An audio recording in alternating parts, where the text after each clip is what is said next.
प्रयागराज के संगम किनारे अब भी सूर्य देवता बादलों के आगोश में छिपे हैं, लेकिन श्रद्धालुओं के मन में तनिक भी हिचक नहीं है। पूरे आत्मविश्वास के साथ, पूरे वैभव के साथ, सकारात्मक ऊर्जा लिए वो निरंतर आगे बढ़ रहे हैं। ऐसा लग रहा है कि मानो उन्हें संगम ने बुलावा भेजा है, गंगा माँ ने उन्हें बुलाया है और लगातार वो अनवरत आगे बढ़ रहे हैं, जा रहे हैं संगम स्नान के लिए। अपने आप में ये बहुत ही महान पल, भारतीय सनातन संस्कृति के लिहाज से देखें तो ये ऐतिहासिक पल है।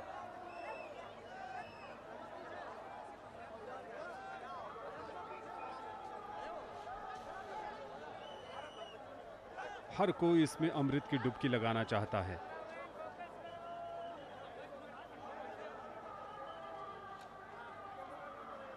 महाकुंभ के इस व्यापक जन समुद्र में मानो हर एक व्यक्ति एक बूंद के समान अपने को समाहित कर संपूर्ण समाज की सांस्कृतिक चेतना को प्रवाहित कर रहा हो। तो पूर्व प्रधानमंत्री अटल बिहारी वाजपेयी जी की प्रसिद्ध कविता की पंक्तियां याद आती हैं। हिंदू तन मन हिंदू जीवन, रग रग हिंदू मेरा परिचय, मैं अखिल विश्व का गुरु महान, देता विद्या का अमर दान, मैंने दिखलाया मुक्ति मार्ग, मैंने सिखलाया ब्रह्म ज्ञान, मेरे स्वर नभ में गहर गहर, सागर के जल में छहर छहर, इस कोने से उस कोने तक कर सकते जगती सौरभमय, हिंदू तन मन हिंदू जीवन, रग रग हिंदू मेरा परिचय। सनातन संस्कृति के लिए ये महान अवसर है। सनातन परंपरा इसी आध्यात्मिकता का पर्याय भी है। ये एक ऐसी परंपरा है जो परंपराओं में आबद्ध होने के बाद भी परंपरा मुक्त है। बहुत सारी धर्म परंपराओं के भेद में पढ़कर वो जटिलता को प्राप्त होती है, लेकिन सनातन धर्म एक ऐसा माध्यम है जिसने आत्मशुद्धि का एक ऐसा अनवरत महायज्ञ प्रारंभ किया, जिसमें बड़े बड़े सप्तऋषियों की आहुति के साथ साथ एक 8 वर्ष के अष्टावक्र की आहुति भी यज्ञ की ज्वाला के साथ धधक कर इतना बड़ा प्रकाश समूह बना देती है कि उसकी चेतना में पूरा विश्व नहा जाता है। अपने पूरे विराट वैभव के साथ अखाड़े संगम में डुबकी लगाने के लिए आगे बढ़ रहे हैं।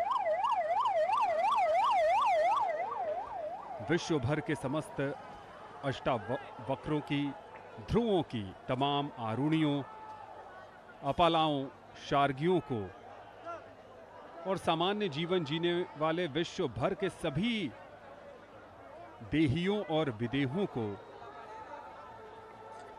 अगर वो कुंभ से जुड़ना चाहते हैं, आना चाहते हैं, इस शरीर में रहते हुए एक अत्यंत अद्भुत आध्यात्मिक चेतना के स्पंदन का अनुभव करना चाहते हैं, तो उनके लिए कुंभ से बेहतर और कुछ नहीं होगा। अगर आप इस कुंभ में आ रहे हैं या आने वाले हैं तो आपको पता ही होगा कि इस बार कुंभ का नारा है, पुण्य फले महाकुंभ चले। आपके पितरों के, आने वाले वंशजों के और आपके स्वयं के पुण्य एकाग्रीभूत होकर अगर संकल्प में बदल सकते हैं तो यही अवसर है। पूरे महाकुंभ के दौरान यह अवसर आपके पास होगा। यहां यह भी उल्लेखनीय है कि जहां महाकुंभ के आयोजनों में बहुधा साधु संतों की आगवानी होती है, ये एक अकेला इतना भव्य आयोजन है जहां माता प्रतिष्ठान की सारी शक्तियां एवं उद्योग जगत की सभी भौतिक और बौद्धिक संपदाएं अनुचर की भांति ऋषि सत्ता के पीछे पीछे चलती दिखाई पड़ती है। आगे आगे धर्म व सत्य चलता है, आध्यात्मिक सत्ता चलती है, ऋषि सत्ता चलती है तथा राज सत्ता अपने छत्र चमर उतार कर नंगे पैर उनके पद चिन्हों का अनुसरण करती है। उत्तर प्रदेश सरकार का नेतृत्व स्वयं संत परंपरा से आए हुए गोरक्ष पीठ के पीठाधीश्वर योगी आदित्यनाथ जी कर रहे हैं। वे गोरक्ष पीठ के अधीश्वर भी हैं और उनकी आध्यात्मिक चेतना का स्पंदन पूज्य गुरुदेव की छाया में प्रस्फुटित हुआ है, इसलिए वे सनातन धर्म की इस संघर्षशील प्रवृत्ति को बहुत पास से देखते रहे हैं। श्रीमद जगतगुरु अनंतानंदाचार्य जी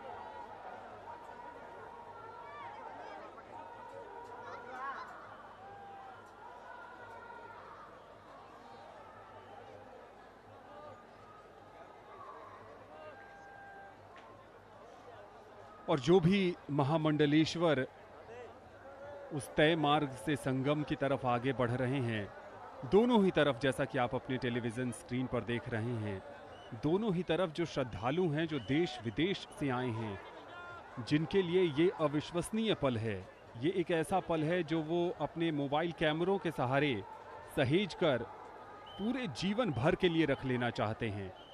क्योंकि एक व्यक्ति के जीवन में 144 वर्षों में लगने वाला कुंभ एक ही बार आ सकता है, इसलिए वो इसकी महत्ता, इसकी गरिमा और इसके अनूठेपन से भली भांति वाकिफ हैं और इसीलिए वो पूरी शिद्दत से इन पलों को गहराई में जाकर समझना चाहते हैं, जानना चाहते हैं और उसे सहेजना भी चाहते हैं।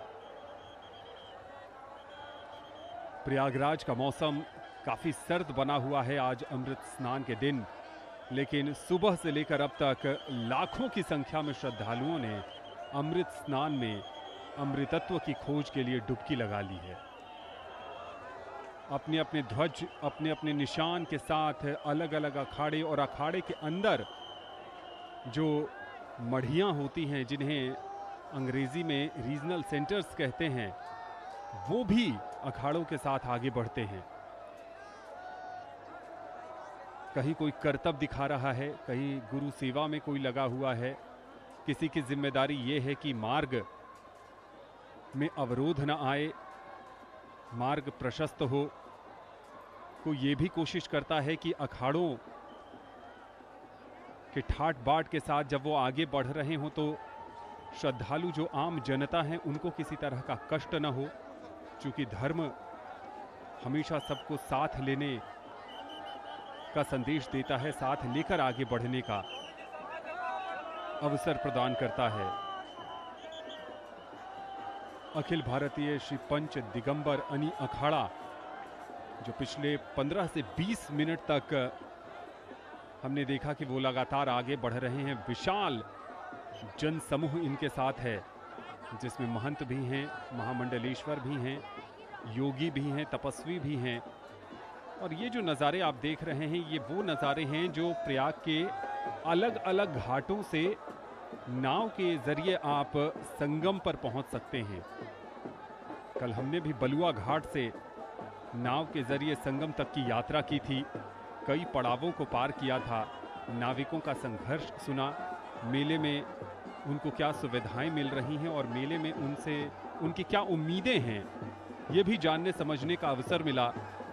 सिर्फ ये मेला नहीं है, जैसा कि हमने कुछ देर पहले भी बात की थी, कुंभ की अपनी अर्थव्यवस्था है और उस अर्थव्यवस्था से जुड़े लाखों लाख लोग हैं। कुछ तो बाहर से आकर यहाँ से पर जुड़ते हैं और अपने दाना पानी की कोशिश करते हैं, और कुछ जो यहाँ आसपास के लोग हैं वो लगातार इससे जुड़े रहते हैं। जगत गुरु रामानंदाचार्य स्वामी श्री रामभद्र जी महाराज, और कई अवसरों पर हमने इनके दिव्य प्रवचन सुने हैं। और ऐसे दिव्य विभूतियाँ जब इस मार्ग से आगे बढ़ती हैं तो मार्ग भी अपने होने पर गुमान करता है, गर्व करता है। गर्व और गौरव हम सब के लिए हैं ऐसी विभूतियों को अपने सामने देखना। और देखिए कितना संयोग है, और यही अमृत स्नान की सबसे बड़ी विशेषता भी है कि ऐसी दिव्य विभूतियाँ इसी जल में डुबकी लगाती हैं, और जल तो जल है, और यहीं पर आम जनमानस भी अमृतत्व की खोज में अमृत स्नान में डुबकी लगा रहा है। पूरा का पूरा ये प्रयाग तट कुंभ प्रेमियों से भरा पड़ा है, सनातन प्रेमियों से भरा पड़ा है, हिंदू धर्म पर आस्था रखने वाले लोगों से भरा पड़ा है। और यहाँ हमने अभी कुछ समय पहले देखा कि खालसा पंथ के लोग भी थे जो कि इस महाकुंभ में अपनी न सिर्फ उपस्थिति दर्ज करा रहे हैं बल्कि उनकी आस्था को भी बहुत करीब से महसूस किया जा सकता है। कल पौष पूर्णिमा पर भी हमने देखा था कि युवाओं में कितना जोश है इस कुंभ को लेकर। कई बार युवाओं के बारे में कहा जाता है कि वो अपनी दुनिया में खोए रहते हैं, समाज और धर्म से वो थोड़े कटे कटे नजर आते हैं। शायद उन सबको अपने स्तर से एक उदाहरण पेश करने का बहुत बड़ा जरिया है कुंभ, और युवाओं ने इस अवसर को बखूबी निभाया है। उन्होंने दिखाया है कि उनकी आस्था जो है वो अपने तरह की है। कोई अपनी मां को लेकर कुंभ में डुबकी लगाने आया है, कोई गृहस्थ जीवन में अपनी पत्नी के साथ यहाँ आया है, क्योंकि हर कोई जानता है कि ये अवसर शायद इस जीवन में दोबारा ना मिले। और जब आपको पहले से पता हो कि जीवन में ये एक ही अवसर है, तो फिर आप उस अवसर का भरपूर लाभ उठाना चाहते हैं। और पताकाओं का रंग हमने देखा पीला, हमने देखा केसरिया, और अब जय गुरुदेव के साथ ये पताके सफेद कलर यानी सफेद रंग के भी नजर आ रहे हैं। जय गुरुदेव का नारा बुलंद करते हुए मांस मदिरा त्यागने का संकल्प दिलाते हुए ये अनुयायी गुरुदेव के जो आगे बढ़ रहे हैं पवित्र स्नान करने के लिए। माननीय प्रधानमंत्री नरेंद्र मोदी जी का कहना है कि कुंभ मेले में जब तक कोई साक्षात सम्मिलित नहीं होता है तब तक वह इस अमूल्य धरोहर को पूरी तरह नहीं समझ सकता। हजारों वर्षों से यह परंपरा निर्बाध रूप से जारी है। कुंभ जितनी एक आध्यात्मिक अनुभूति है उतना ही सामाजिक सुधार का प्रवर्तक भी है। हमेशा से ही यह धार्मिक विभूतियों, आध्यात्मिक गुरुओं तथा समाज सुधारकों के मध्य धर्म, देश व समाज की भविष्यगामी उन्नति की रूपरेखा व पथ प्रदर्शिका के निर्धारण का सर्वोत्तम माध्यम सिद्ध होता आया है। और ये जो दृश्य हम देख रहे हैं, ये दृश्य इस बात का जीता जागता उदाहरण है कि किस प्रकार कुंभ मेले से या कुंभ मेले में महाकुंभ में सम्मिलित होने से धर्म, देश एवं समाज की उन्नति निश्चित हो जाती है। कि श्वेत पोशाकधारी, श्वेत वस्त्रधारी संतों का अब आगमन संगम तट की ओर हो चुका है।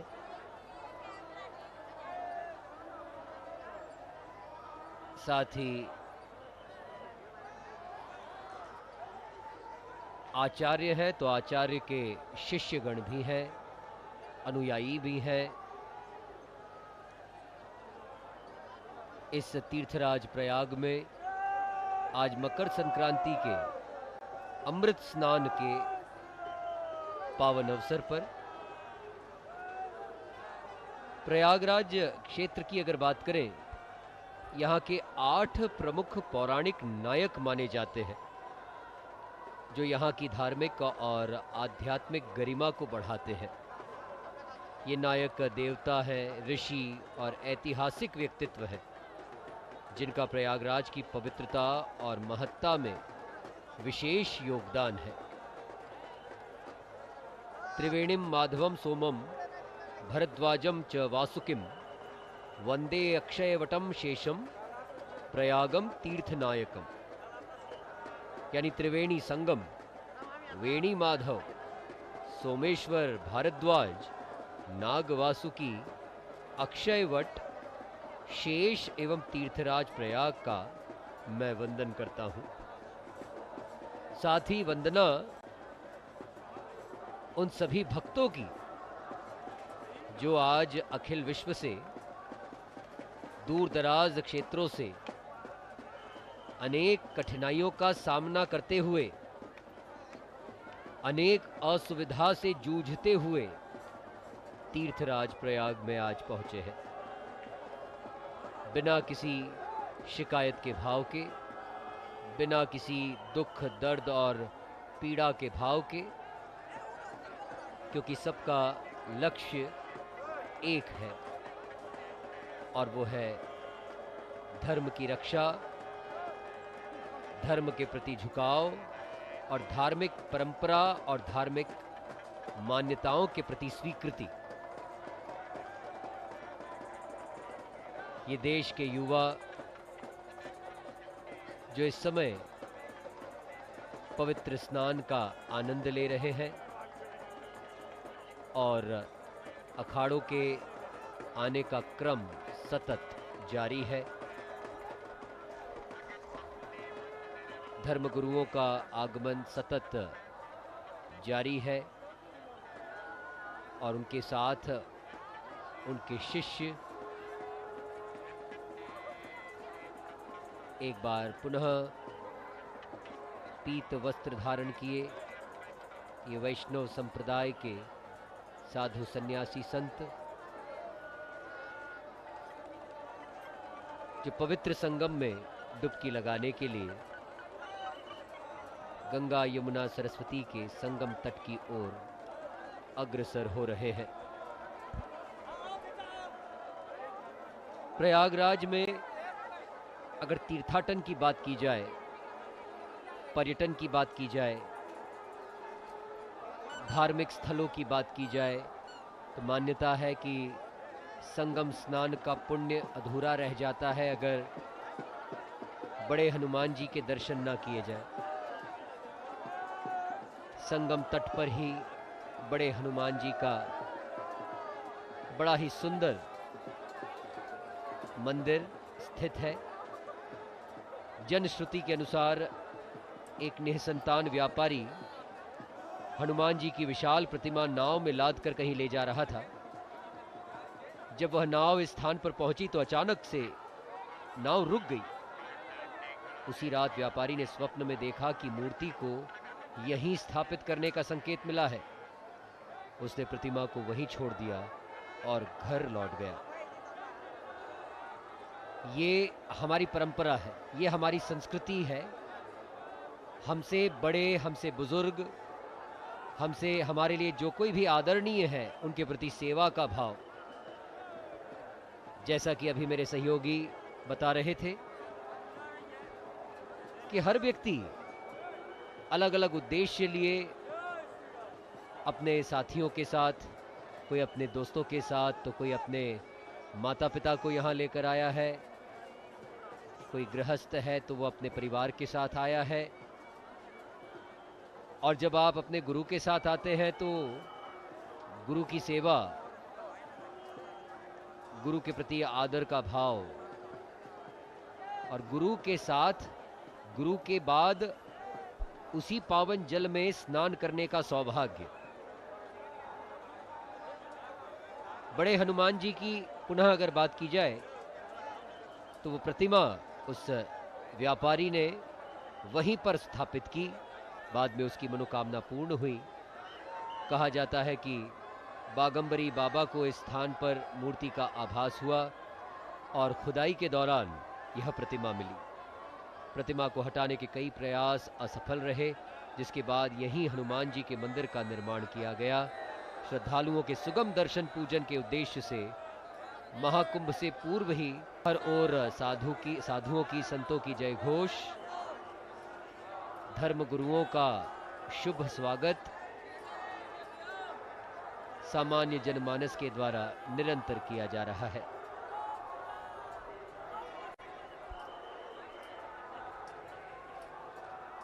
जोश में कोई कमी नहीं नजर आ रही है। जैसे जैसे समय आगे बढ़ता जा रहा है वैसे वैसे अखाड़े अपने नियत क्रम के अनुसार आ रहे हैं। एक निर्दिष्ट मार्ग उनके लिए तय किया गया है और उस मार्ग के दोनों छोर पर देश विदेश से आए श्रद्धालु लगातार जमे हुए हैं। अपने पूजनीय संतों के एक झलक पाने को व्याकुल हैं वो, और यही इस कुंभ की विशेषताओं में शामिल है। कई घाट हैं संगम के। कुछ घाटों को संतों, महात्माओं और अखाड़ों के लिए तय किया गया है, वहाँ पर आम जन डुबकी नहीं लगा सकते हैं, जबकि कुछ ऐसे घाट हैं जहाँ पर देश विदेश से आए श्रद्धालु अहले सुबह से लगातार आस्था की डुबकी लगा रहे हैं। हम लगातार चर्चा प्रयागराज की कर रहे हैं, प्रयागराज के तीर्थ स्थलों की कर रहे हैं, और यहाँ पर एक महत्वपूर्ण तीर्थ स्थल है सरस्वती कूप। संगम क्षेत्र के किले के भीतर सरस्वती कूप स्थित है, जिसे लेकर ये मान्यता है कि सरस्वती नदी का जल आज भी इस कूप में मौजूद है। प्रयागराज में स्थित सरस्वती कूप का उल्लेख पौराणिक धर्म ग्रंथों में प्रमुखता से है। इसे वो स्थान माना जाता है जहां से सरस्वती नदी गंगा और यमुना नदियों के साथ संगम करती है। ये कूप माता सरस्वती को समर्पित है। मान्यता ये भी है कि सरस्वती नदी जो त्रिवेणी संगम में अदृश्य रूप से प्रवाहित होती है, इसी कूप से निकलती है।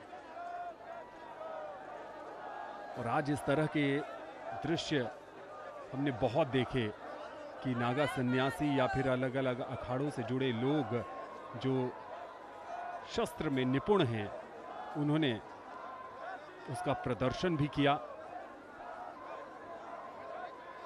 और महाकुंभ में सरस्वती कूप में थोड़े बदलाव भी किए गए हैं। श्रद्धालुओं की सुविधा के लिए महाकुंभ से पहले सरस्वती कूप कॉरिडोर का निर्माण कराया गया है, जिससे कि वहां श्रद्धालु जाएं, दर्शन करें और वहां की ऐतिहासिकता से वो रूबरू हों, और फिर आने वाली पीढ़ियों को भी उसके बारे में बताएं। जब वो घर लौटें तो इसकी व्याख्या अपने परिजनों से करें, अपने मित्रों से करें, क्योंकि तीर्थ सब कोई नहीं आता है, सभी लोग तीर्थ नहीं आते हैं। जो उनके घर परिवार के लोग होते हैं वो उनकी व्याख्या यहाँ से लौट कर करते हैं। पुराने ज़माने में जब घर के बड़े बुजुर्ग तीर्थाटन पर जाते थे तो वो आकर छोटे बच्चों को, घर के बाकी सदस्यों को वहाँ की विशेषताओं के बारे में बताते थे, वहाँ की खासियत के बारे में बताते थे। एक मकसद तो ये भी रहता था कि उन विशेषताओं से प्रभावित होकर आने वाली पीढ़ी जो है उनके मन में भी जिज्ञासा जगे, उत्सुकता बढ़े कि वो भी उस तीर्थ में जाएं और उसे आत्मसात करें। प्रयागराज के एक और प्रमुख तीर्थ स्थल की बात करें तो वो है मां ललिता देवी। प्रयागराज स्थित ललिता पीठ एक अत्यंत प्राचीन और पवित्र स्थल है, जिसका उल्लेख मत्स्य पुराण, ब्रह्म पुराण, कुबिचका तंत्र, रुद्रयामल तंत्र चूड़ामणि, शक्तानंद तरंगिणी, गंधर्व तत्र देवी, भागवत जैसे प्रमुख ग्रंथों में मिलता है। 51 शक्तिपीठों में वर्णित इस ललिता पीठ से जुड़ी एक प्रसिद्ध कथा है, जिसमें सती की उंगलियां यहां गिरी थीं, जिसका विवरण पुराणों में किया गया है। यह मंदिर प्रयागराज के मीरापुर मोहल्ले में स्थित है। आज हमने आपको नाग वासुकी पर पैकेज भी दिखाया। प्रयागराज के सबसे प्राचीन और पौराणिक स्थलों में नाग वासुकी मंदिर एक महत्वपूर्ण प्रमाण है। यह मंदिर वर्तमान में दारागंज यानी बख्शी मोहल्ले में स्थित है, जहां नाग वासुकी की प्राचीन मूर्ति विराजमान है। मूर्ति के बीच में वासुकी प्रतिष्ठित है, जबकि उनके दोनों ओर नाग नागिनों के 4 जोड़े विभिन्न मुद्राओं में अंकित हैं। मंदिर के पूर्वी द्वार पर शंख बजाते हुए 2 कीचक उकेरे गए हैं, जिनके बीच कमल के साथ 2 हाथी भी दर्शाए गए हैं। गर्भगृह में फणधारी नाग नागिन की पुरानी प्रतिमा है, और साथ ही विघ्नों को हरने वाले भगवान गणेश की मूर्ति भी स्थापित की गई है। जब प्रयाग का हम जिक्र कर रहे हैं और प्रयाग के तीर्थ स्थलों की बात कर रहे हैं, तो इसमें सबसे प्रमुख आता है अक्षय वट।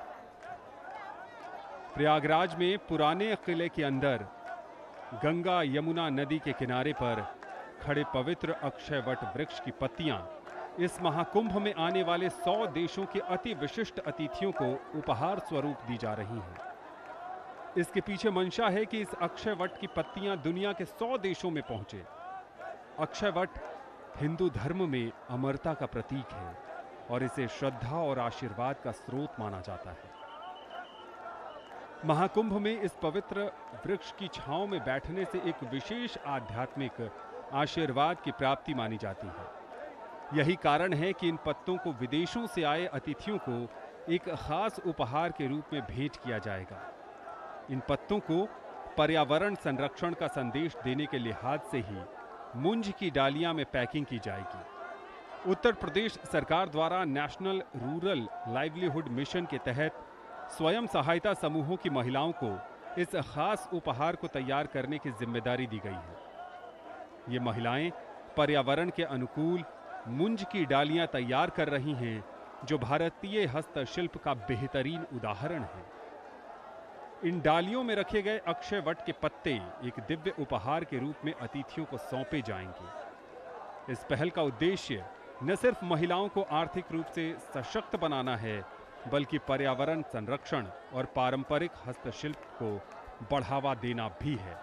भगवान शंकर को प्रिय रुद्राक्ष और त्रिशूल ये दोनों प्रतीक हैं कि जो अखाड़े हैं वो भगवान शंकर को अपना इष्ट मानते हैं और उनकी आराधना में आगे चल रहे हैं।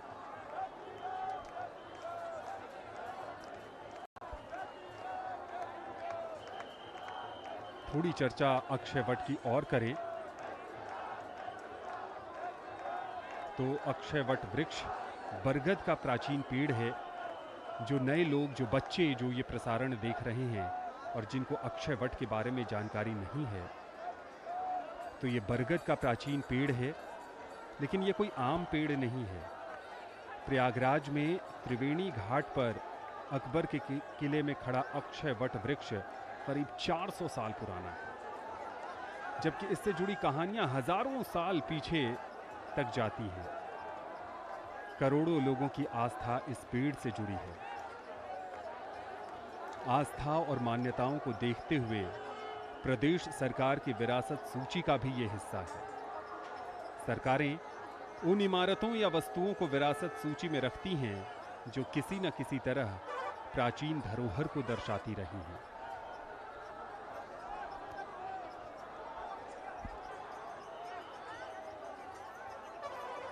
प्रयागराज के अलग अलग धार्मिक स्थानों के अलावा अगर महाकुंभ की परंपराओं के विषय में बात की जाए तो यहाँ न सिर्फ पवित्र डुबकी लगाकर स्नान करने की परंपरा है, अपितु कई धार्मिक क्रियाएं जो तीर्थयात्री भक्ति पूर्वक तीर्थराज आते हैं वो वहां पहुंचकर धार्मिक संस्कारों का कड़ाई से पालन करते हैं, क्योंकि वे पर्यटक रूप में वहां नहीं जाते बल्कि शुद्धिकरण हेतु और मोक्ष की प्राप्ति के उद्देश्य से प्रयाग जाते हैं। प्रयाग महात्म्य में विस्तृत रूप से बताया गया है कि भक्त को पवित्र नगर में क्या क्या कराना होगा। यह धार्मिक क्रियाएं अलग अलग पुस्तकों में अलग अलग वर्णित हैं। प्रयाग की तीर्थ यात्रा आवश्यक है, क्योंकि बिना प्रयागराज की तीर्थ यात्रा किए जीवन व्यर्थ है। चाहे विद्या, धन, तपस्या भरपूर ही क्यों ना हो, वहां पर जाना और रहना बहुत ही श्रेयस्कर होता है। और इसीलिए विश्व के कोने कोने से लोग इस महाकुंभ मेले के दौरान कल्पवास करने हेतु प्रयागराज में आए हैं। पुराणों में वर्णित प्रयाग महात्म्य के अनुसार जो भी यात्री प्रयाग की तीर्थ यात्रा करता है उसे वहां मुंडन कराना चाहिए, फिर व्रत और फिर प्रथम दिन घी से श्राद्ध करना चाहिए। तीर्थयात्री को प्रतिदिन स्नान करना चाहिए और ब्रह्मचर्य का पालन करना चाहिए। तीर्थयात्री को नंगे पैर यात्रा करनी चाहिए। और मान्यता तो ये भी है कि तीर्थयात्री के सिर पर पगड़ी नहीं होनी चाहिए और शरीर पर ऊपर का वस्त्र नहीं पहनना चाहिए। तीर्थयात्री को किसी भी प्रकार के वाहन का प्रयोग नहीं करना चाहिए। यदि ऐसा नहीं कर सकते तो केवल हरि का स्मरण पूरे समर्पण से करना चाहिए। तीर्थ यात्रा का फल प्राप्त करने के लिए यही एकमात्र माध्यम है।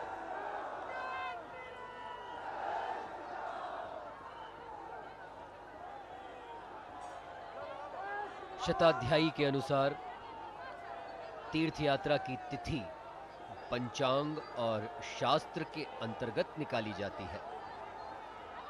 प्रथम दिन में सिर्फ एक बार भोजन करना चाहिए। दूसरे दिन वह खाद्य पदार्थ खाना चाहिए जिसकी आहुति दी गई हो। तीसरे दिन व्रत करना चाहिए और मुंडन कराना चाहिए। चौथे दिन स्नान के बाद गणेश पूजा करनी चाहिए और साथ ही अपने इष्ट देव की पूजा करना चाहिए। लगातार प्रवेशाई का दौर, जहां साधुओं के द्वारा, संतों के द्वारा, धर्म गुरुओं के द्वारा अपने भक्तों को आशीर्वाद प्रदान किया जा रहा है और आचार्य के साथ उनके जो शिष्य हैं, जो भक्त हैं,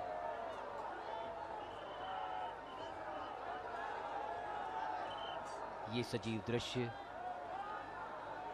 संगम के पवित्र स्नान, पवित्र डुबकी लगाते हुए और संगम का जल किसी पात्र में सहेज कर हर कोई जो संगम स्नान के लिए आता है वो यहाँ का जल, पवित्र जल अपने साथ किसी पात्र में सहेज कर जरूर ले जाना चाहता होता है।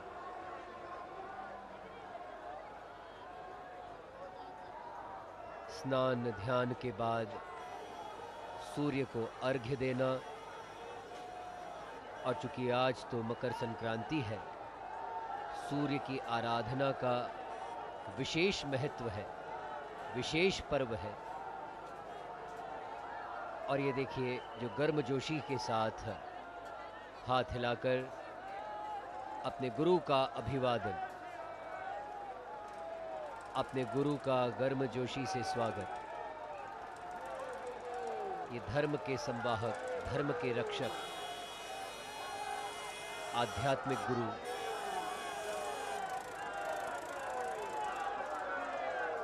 जिनके अभिवादन के लिए मार्ग के दोनों ओर विशाल जन सैलाब मौजूद है।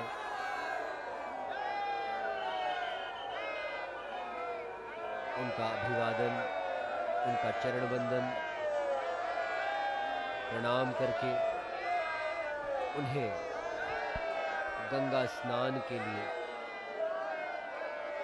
आमंत्रित किया जा रहा है। देव दानव संवादे मध्यमाने महोदधो उत्पन्नोसी तदा कुंभम विधृतो विष्णुना स्वयं। तिथि और मुहूर्त की बात की जा रही थी।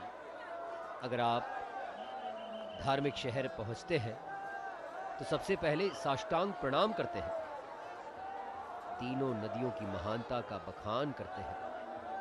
तीर्थ यात्री को तीर्थ से जल लेकर अपने हाथ, पैर और चेहरे को धोना जरूर चाहिए। 2 बार आचमन करना चाहिए और अर्घ्य देना चाहिए। ये समूची प्रक्रिया, अगर आप प्रयागराज आ रहे हैं,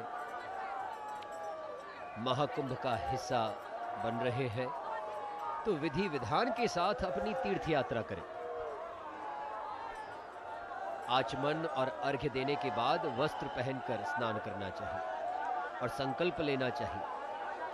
नदी पर पहुंचकर भक्त को अपने दोनों हाथों से कुंभ का आकार बनाना चाहिए और अमृत का स्मरण कराना चाहिए और स्नान करना चाहिए।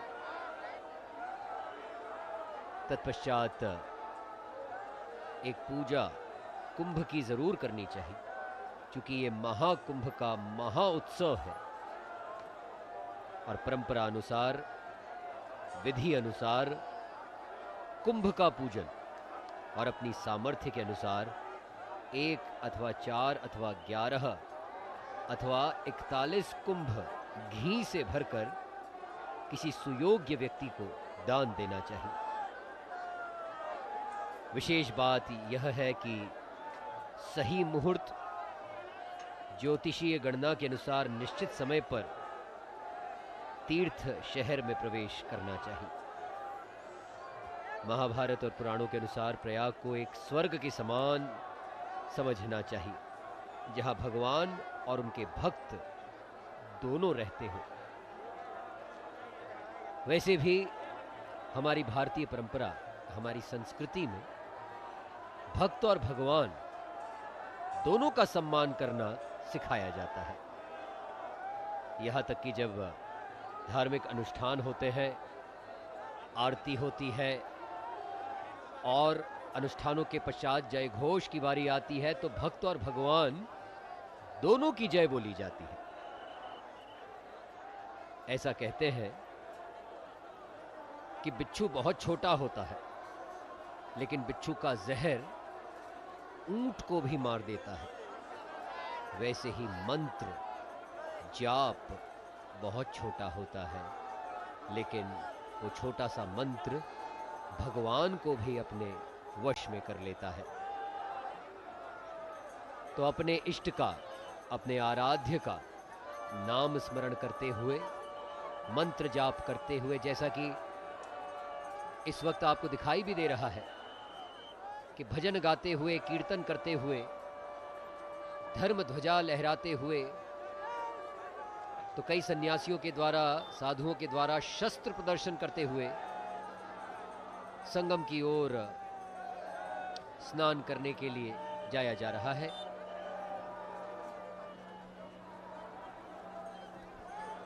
प्रयागराज वह स्थान है जो शाश्वत रहेगा, तब भी जब विश्व की समाप्ति होगी, क्योंकि यहीं पर माधव रहते हैं जो सृष्टि करता है, और इसलिए प्रयाग शाश्वत है। प्रयागराज का ये महाकुंभ शाश्वत है। यह कल्पवास विशेष रूप से महाकुंभ के दौरान कल्पवास का असीम महत्व है। प्रयाग में कल्पवास आत्मशुद्धि के लिए अत्यंत उपयोगी माना गया है। कल्पवासी को 1 माह प्रयाग में रहना होता है। इसके अंतर्गत संगम के तट पर निवास कर वेदाध्ययन और ध्यान करते हैं। जो भी गृहस्थ कल्पवास का संकल्प लेकर आते हैं, वह पर्णकुटी में रहते हैं।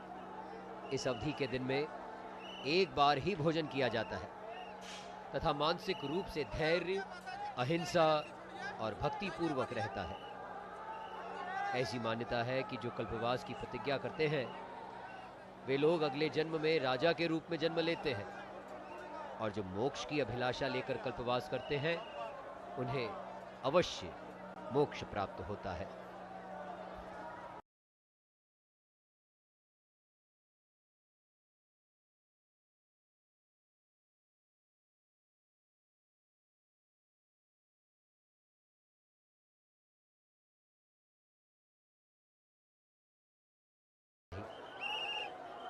जो विशेष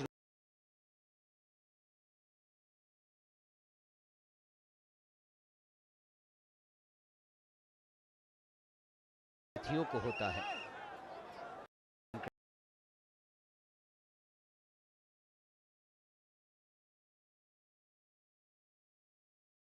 माघ माह की कृष्ण पक्ष की चतुर्थी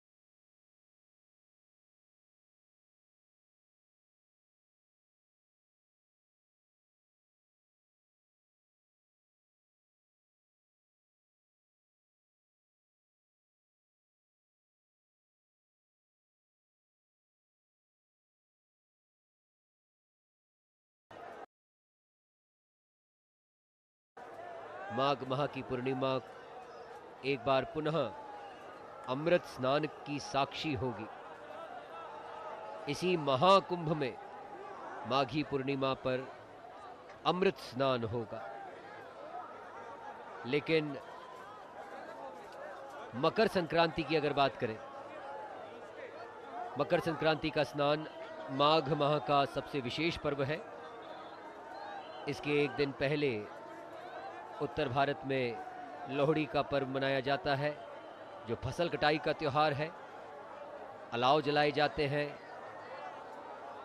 फसल उत्पाद, गन्ने की ईखें, सूखा चावल, तिल डाला जाता है। उत्तर भारत में खिचड़ी दाल चावल और सब्जी से बनाई जाती है और संक्रांति के दिन तिल का, गुड़ का, खिचड़ी का दान किया जाता है। एक बड़ा मेला जो प्रतिवर्ष त्रिवेणी प्रयागराज में होता है, जिसे माघ मेला भी कहते हैं। और इस वर्ष का माघ मेला तो अत्यंत वैभवशाली होगा, दिव्य होगा, भव्य होगा, क्योंकि पूरे 144 वर्षों के बाद पूर्ण महाकुंभ आयोजित किया जा रहा है। तीर्थराज प्रयाग में कई प्रकार के दान का भी महत्व है, विधान है। धर्मदान, कामदान, लज्जादान, हर्षदान, अभयदान, नित्य मध्य अधम दान, सात्विक, राजसिक, तामसिक दान, अति दान, महादान आदि। कुछ दान विशेष रूप से बताए गए हैं, जैसे कि लक्षदीप दान, सर्वस्व दान, किंचित दान, फल दान, दशादान, तांबुल दान, अन्नदान, गोदान जिसे महादान भी कहा जाता है, और गुप्त दान। प्रत्येक दान के लिए विशेष नियम बताए गए हैं।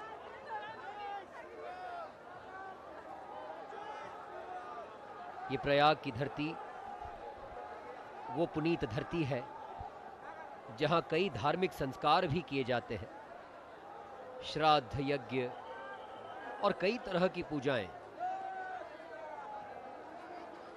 जिनमें से एक पूजा जो 1 लाख फूलों से की जाती है, दंपत्ति पूजा, रुद्रानुष्ठान इत्यादि। प्रयाग में रहने वाले तीर्थयात्री को चाहे वह 1 दिन अथवा 1 माह वहां रहे, उसे सदा ईश्वर की अथवा अपने पूर्वजों की आराधना जरूर करनी चाहिए और लगातार धार्मिक संस्कारों को करते रहना चाहिए।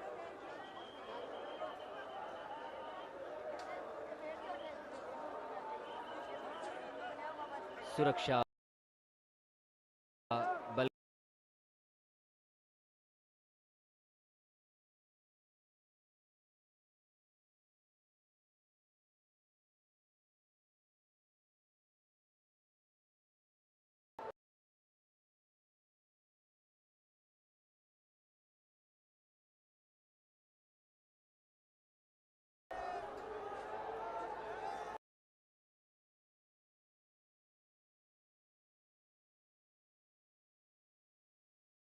हजार 25 में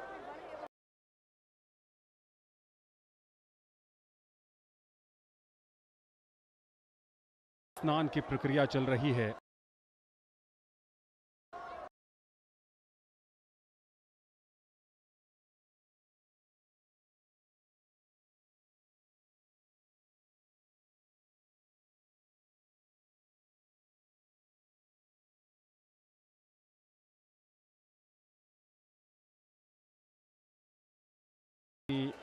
तेज आभा के साथ प्रकट नहीं हुए हैं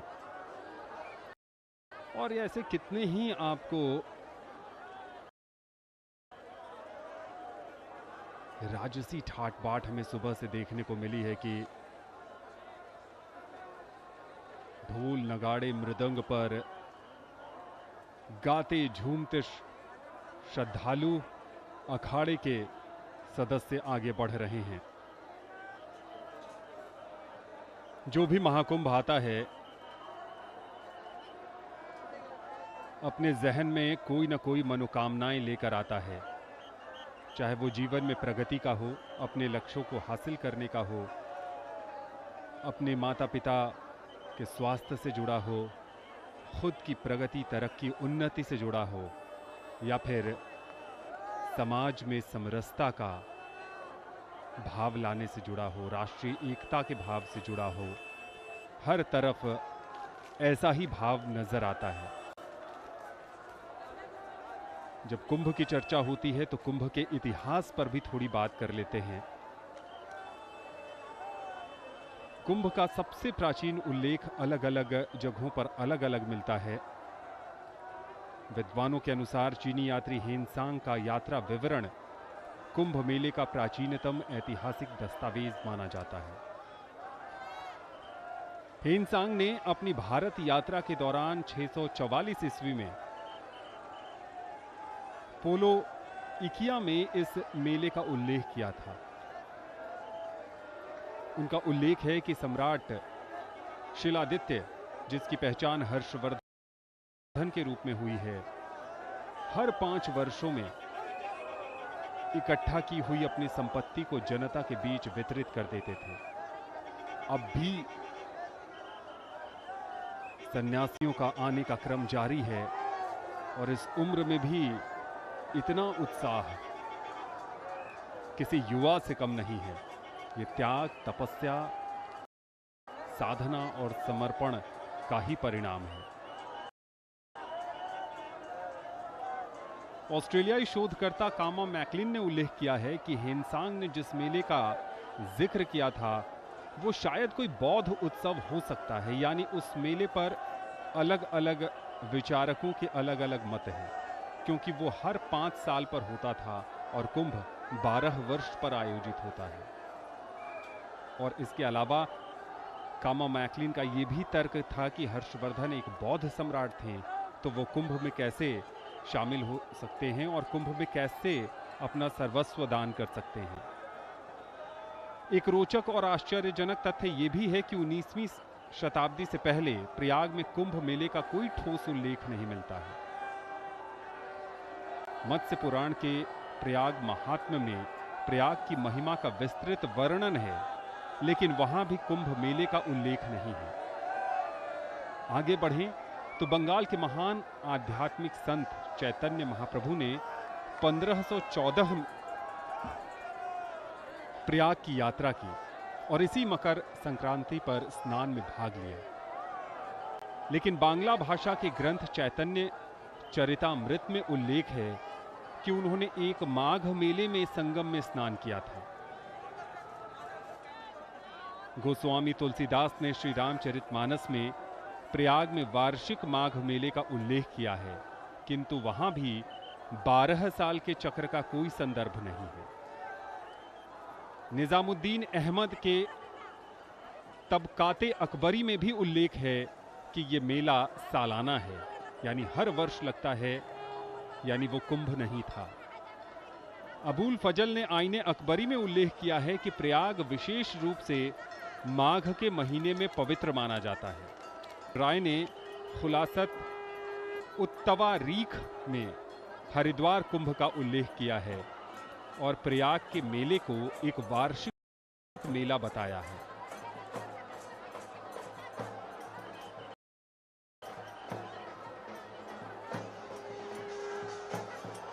और यहां पर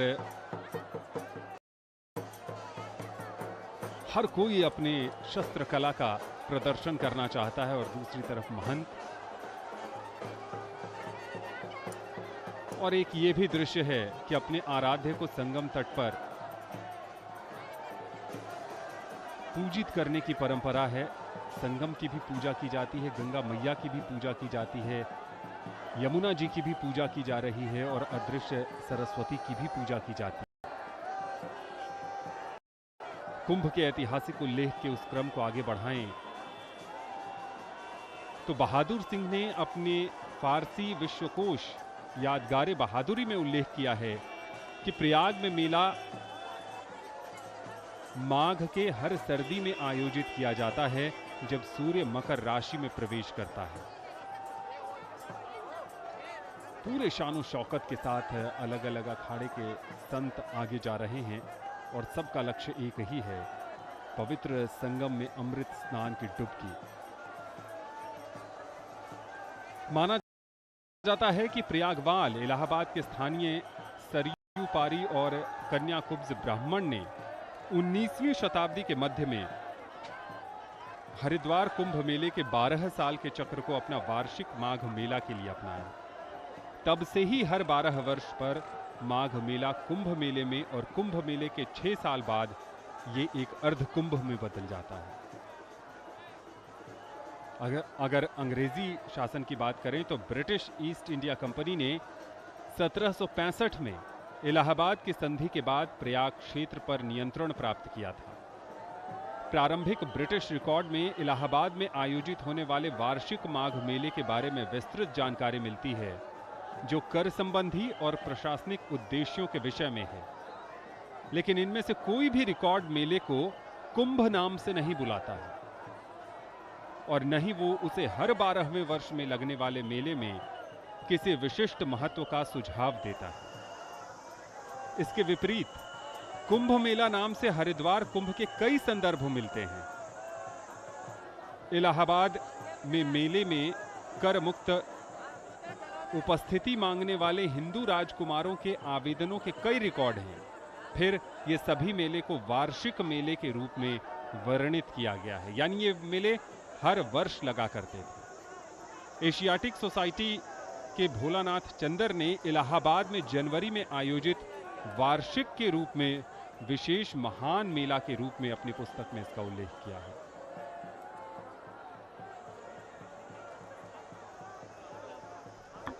अश्व पर सवार होकर ढोल नगाड़े के साथ आगे बढ़ते ये संत महात्मा सनातन के प्रहरी हैं। उनके छत्रप, उनके अनुयायी, उनके भक्त, ये सब बहुत विशेष हैं और यही तो विशेषता है महाकुंभ की। प्रयाग में कुंभ की चर्चा कर रहे थे तो 1806 में ईस्ट इंडिया कंपनी ने तीर्थ यात्रा कर संग्रह संभाला और मेला में स्नान करने वाले प्रत्येक व्यक्ति के लिए 1 रुपए का कर भी लगाया था। सोचिए,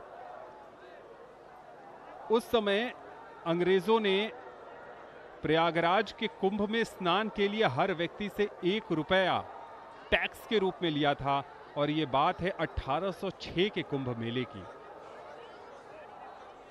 फैनी पार्क में लिखा था कि यह कर गंभीर था। उन दिनों 1 रुपए एक आदमी को 1 महीने के लिए आश्रम में रखने के लिए पर्याप्त था। – 1808 के भी कुंभ मेला का जिक्र मिलता है और उसमें तथ्य यह है कि कंपनी ने इलाहाबाद में स्नान करने की इच्छा रखने वाले देशी सैनिकों के लिए तीर्थ यात्रा कर छोड़ने की घोषणा की थी। फिर बात 1833 के कुंभ मेले की। रीवा के राजकुमार विश्वनाथ सिंह ने इस आधार पर कर चुकाने से इनकार कर दिया था कि उन्होंने स्नान नहीं किया था। हालांकि स्थानीय ब्रिटिश कलेक्टर ने रीवा को 5490 का टैक्स बिल भेजा इस आधार पर कि उन्होंने प्रयागवाल को नियोजित किया था। यह विहंगम नजारा है और ऐसा लग रहा है कि पूरा का पूरा संगम क्षेत्र जो है वो नौकाओं से अटा पड़ा है और ये जो नौकाएं हैं वो अलग अलग प्रयाग के घाटों से चलती हैं। और ये जो आप संगम क्षेत्र में चल रहे एक वाहन को देख रहे हैं, वो जो संगम में फूल गिर जाते हैं पूजा के बाद, अगरबत्तियां गिर जाती हैं या कुछ और रैपर्स गिर जाते हैं, उनकी निरंतर सफाई चल रही है। चूंकि हमारे देश में नदियों को माता स्वरूप पूजित किया जाता है और नदियों को साफ करने के लिए कई तरह के प्रयास किए जा रहे हैं। नमामि गंगे के तहत भी प्रयास किया जा रहा है और वो प्रयास महाकुंभ के अवसर पर भी दिख रहा है, क्योंकि स्वच्छ और हरित कुंभ बनाने की दिशा में ये प्रयास निरंतर चल रहा है। ये कहना कठिन है कि किस वर्ष पहली बार माघ मेले को कुंभ मेले के रूप में मनाया गया था। इलाहाबाद में 1870 का मेला समकालीन स्रोतों द्वारा कुंभ मेले के रूप में वर्णित सबसे पुराना उल्लेख है। उससे पहले कुंभ मेला 1858 में निर्धारित किया गया था, लेकिन उस वर्ष 1857 के विद्रोह से होने वाली गड़बड़ी के कारण यह शायद इलाहाबाद में आयोजित नहीं हुआ था। इससे पहले 1846 में कुंभ मेला आयोजित किया गया था, लेकिन इसकी पुष्टि करने के लिए कोई रिकॉर्ड नहीं है। 1874 में इलाहाबाद के आयुक्त GHM रिक्ट्स ने लिखा है कि मेला हर 7वें वर्ष में अधिक पवित्र हो गया और इसने बड़ी संख्या में तीर्थयात्रियों और व्यापारियों को आकर्षित किया।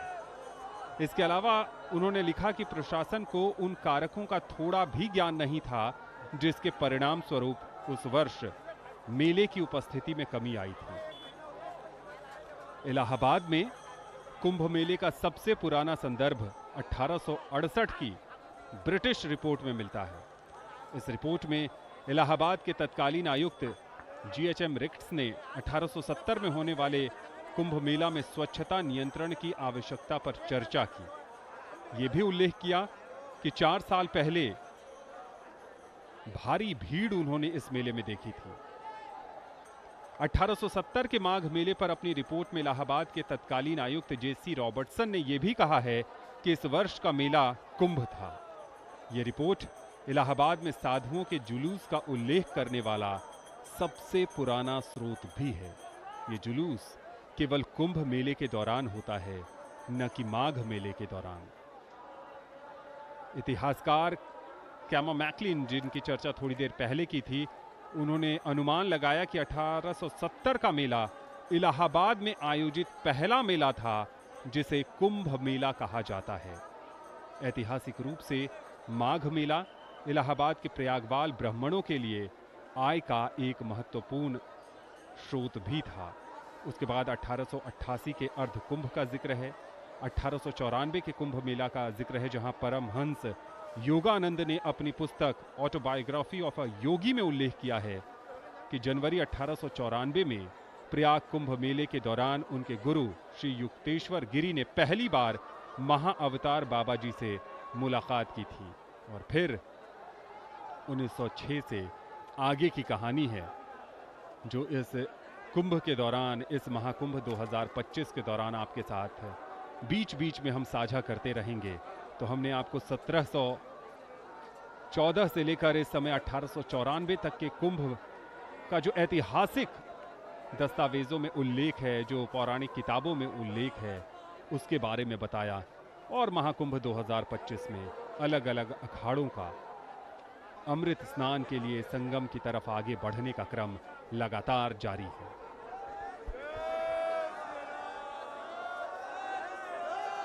अखाड़े संगम तट की ओर बढ़ रहे हैं और आप ये सजीव प्रसारण DD भारती, दूरदर्शन नेशनल के YouTube चैनल, साथ ही प्रसार भारती के OTT प्लेटफॉर्म वेव्स के माध्यम से देख पा रहे हैं। ये मकर संक्रांति का विशेष अमृत स्नान का क्रम जारी है। अब तक करोड़ों की तादाद में, करोड़ों की संख्या में श्रद्धालु संगम में डुबकी लगा चुके हैं, सूर्य को अर्घ्य दे चुके हैं और निरंतर भक्तों का, श्रद्धालुओं का आने का क्रम जारी है।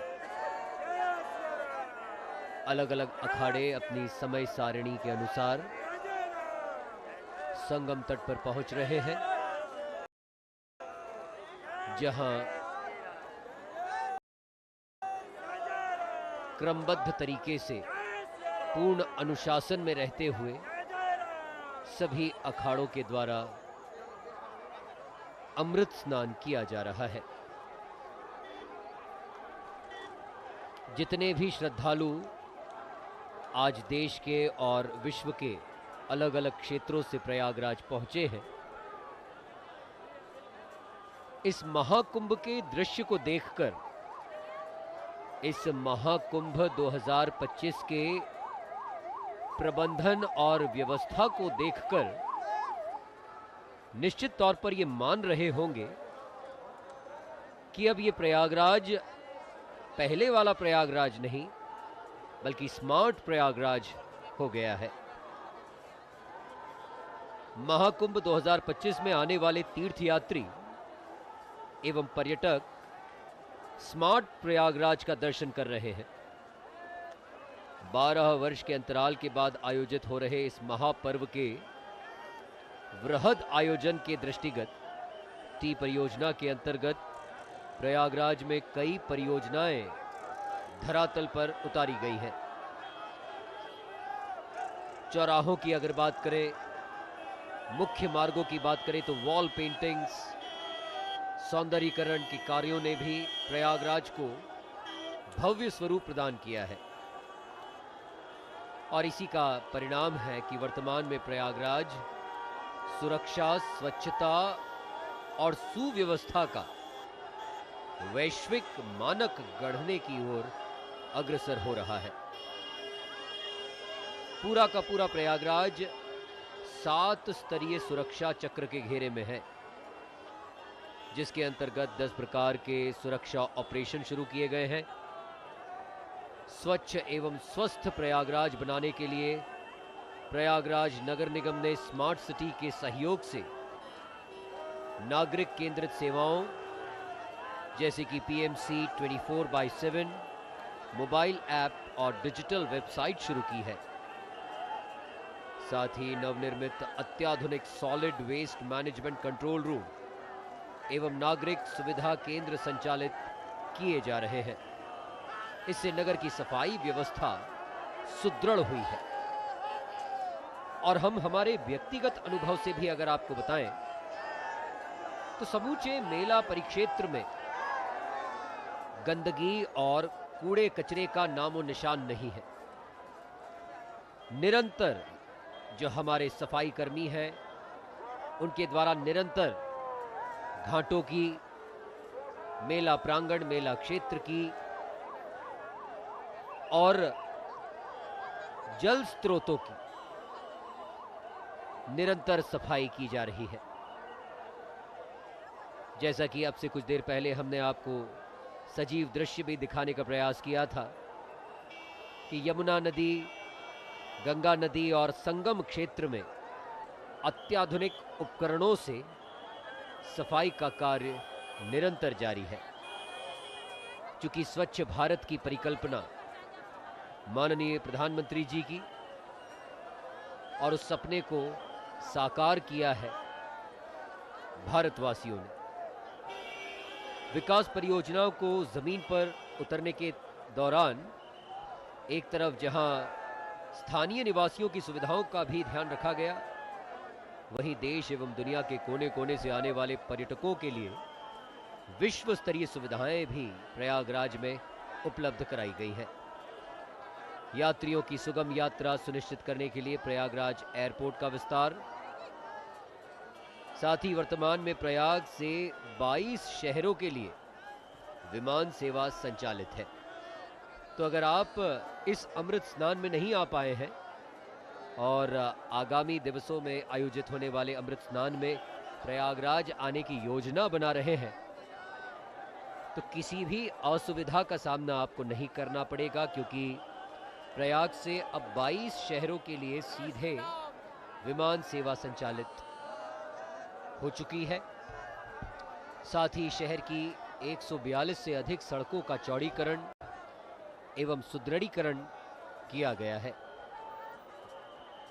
81 नालों का बायो रेमेडिशन द्वारा शोधन कार्य और इसके अलावा 9 आरओबी यानी रेलवे ओवरब्रिज फ्लाईओवर का निर्माण कराया गया है। अखाड़ों के संगम तट तक पहुंचने का क्रम निरंतर जारी है। हाथों में छत्र लिए अनुयायी शिष्यगण और छत्र के नीचे चलते हुए गुरु, आचार्य, नेतृत्वकर्ता। प्रयागराज की स्थायी विकास की परियोजनाओं एवं सौंदर्यीकरण के कार्यों ने पूरे प्रयागराज को एक नया स्वरूप दे दिया है। आज भारत की गौरवशाली परंपरा एवं सांस्कृतिक विरासत को अपने आप में समेटे प्रयागराज स्मार्ट सिटी के रूप में महाकुंभ में आने वाले तीर्थ यात्रियों तथा पर्यटकों का स्वागत कर रहा है।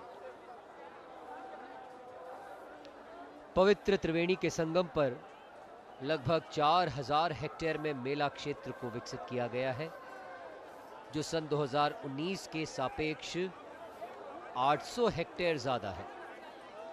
साथ ही पूरा मेला क्षेत्र 25 सेक्टर में विभाजित किया गया है, जिसे देखकर ऐसा प्रतीत हो रहा है कि जैसे पूरा प्रयागराज ही टेंट सिटी में परिवर्तित हो गया है। महापर्व में आने वाले श्रद्धालु, तीर्थयात्री, कल्पवासी, साधु, संत और पर्यटक जब मेला क्षेत्र को देखेंगे तो निश्चित उन्हें दैवीय के साथ साथ प्रयागराज के आध्यात्मिक गौरव एवं वैभव की अनुभूति होगी। सुदृढ़ प्रशासनिक व्यवस्था के दृष्टिगत उत्तर प्रदेश सरकार ने महाकुंभ मेला जनपद का गठन भी किया है। ये महाकुंभ दिव्य है, भव्य है और साथ ही डिजिटल है।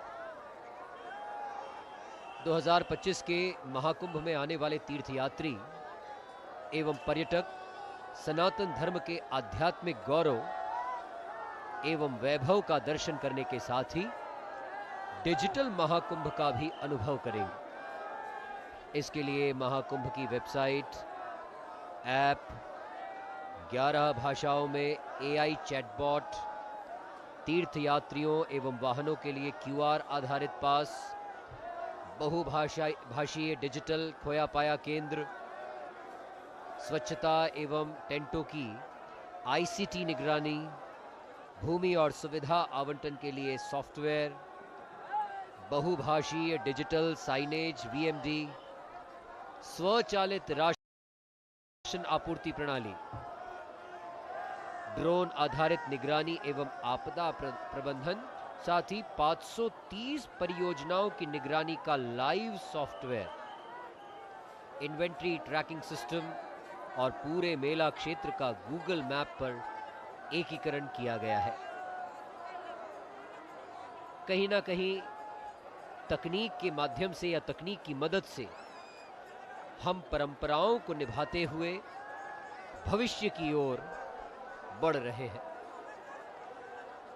अगर आप भी प्रयागराज के महाकुंभ में आने की योजना बना रहे हैं तो इन बातों का विशेष ध्यान रखें। जो महाकुंभ का एप्लीकेशन है वो ज़रूर डाउनलोड कर लेवें। साथ ही आपको समूचे मेला क्षेत्र में अलग अलग जगह हेल्प डेस्क भी नजर आएंगे, जहां पर जाकर आप अपने कोई भी संशय, कोई प्रश्न, किसी मार्ग को लेकर अगर संशय है, कहीं से कहीं आपको जाना है, आप हेल्प डेस्क पर पहुंचकर अपनी सभी समस्याओं का समाधान प्राप्त कर सकते हैं। और ये एक बार पुनः वो स्थान जहां गंगा मैया का श्वेत जल यमुना मैया के हरे रंग के जल से मिलता है, और यही वो स्थान होता है जिसे हम संगम कहते हैं।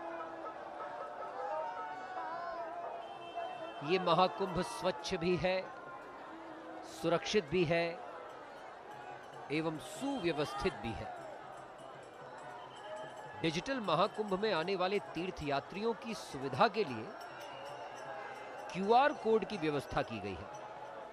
प्रचार प्रसार के लिए लगी होर्डिंग पर बने 4 रंग के स्कैनर्स को अपने स्मार्टफोन से स्कैन कर तीर्थयात्री सभी तरह की जानकारी प्राप्त कर सकते हैं। लाल रंग का अगर QR कोड आपको नजर आता है तो वह आकस्मिक सेवाओं का है। वहीं हरे रंग का QR कोड मेला प्रशासन की जानकारी आपको उपलब्ध कराएगा। नीले रंग के QR कोड को स्कैन करके आप आवास एवं आहार की जानकारियां प्राप्त कर पाएंगे। वहीं नारंगी रंग का QR कोड यूपी की उपलब्धियां और सक्सेस स्टोरीज बयां करता है। इन QR कोड को आप आकस्मिक सुविधा हो, मेला प्रशासन, आहार विहार, आवास सहित अन्य जानकारियां प्राप्त करने के लिए प्रयोग कर सकते हैं। दुनिया के किसी भी कोने में बैठा पर्यटक इस डिजिटल महाकुंभ में एआई जनरेटेड चैटबॉट के माध्यम से अपने प्रश्नों का उत्तर प्राप्त कर सकता है। और ये वैष्णव संप्रदाय के साधु संत, अनुयायी, श्रद्धालु, भक्तगण अब क्रम अनुसार, समय सारिणी के अनुसार संगम तट पर पहुंच रहे हैं। और यहाँ पर हम हमारे कमेंट्री बूथ में ये महसूस कर पा रहे हैं। और ये देखिए, ये सजीव दृश्य, जो बात मैं आपको कह रहा था उसका दृश्य भी आपके सम्मुख हमने प्रस्तुत कर दिया।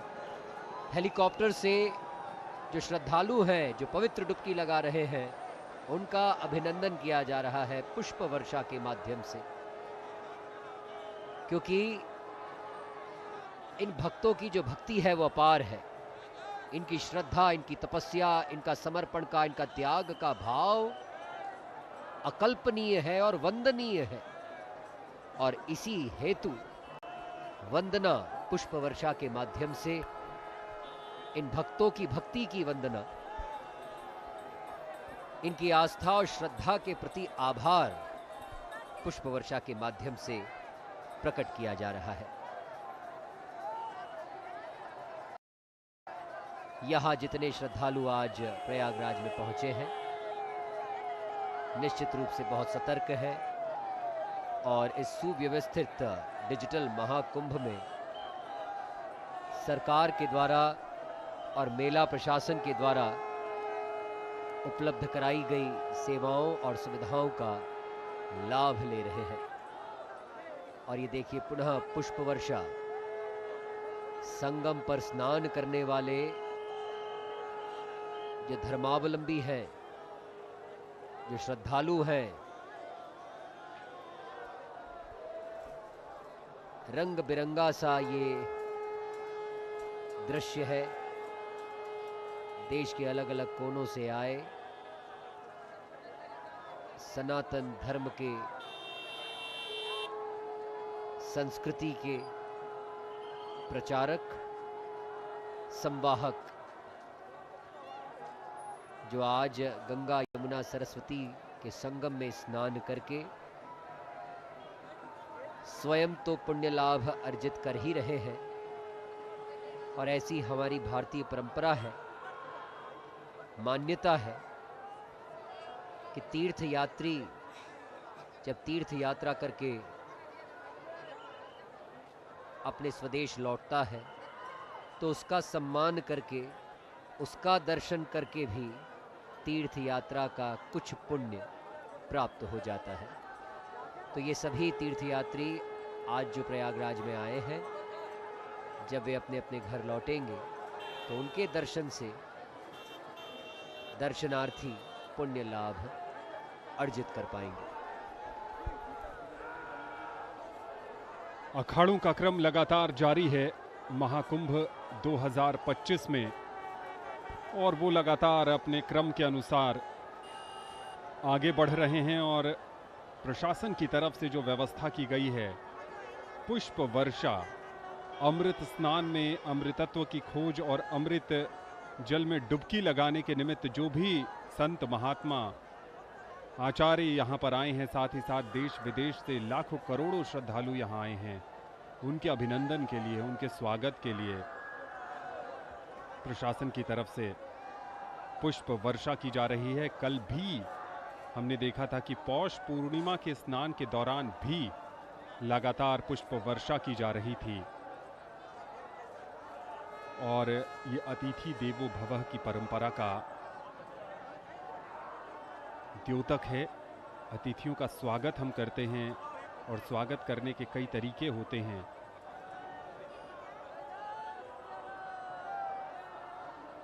वैसे ही यहाँ पर जो प्रयाग के अतिथि हैं, जो श्रद्धालु हैं, जो भक्त हैं, जो आचार्य हैं, जो महामंडलेश्वर हैं, उनका स्वागत यहाँ पर किया जा रहा है। और हो भी क्यों ना, क्योंकि अपने आप में ये बेहद दिव्य है।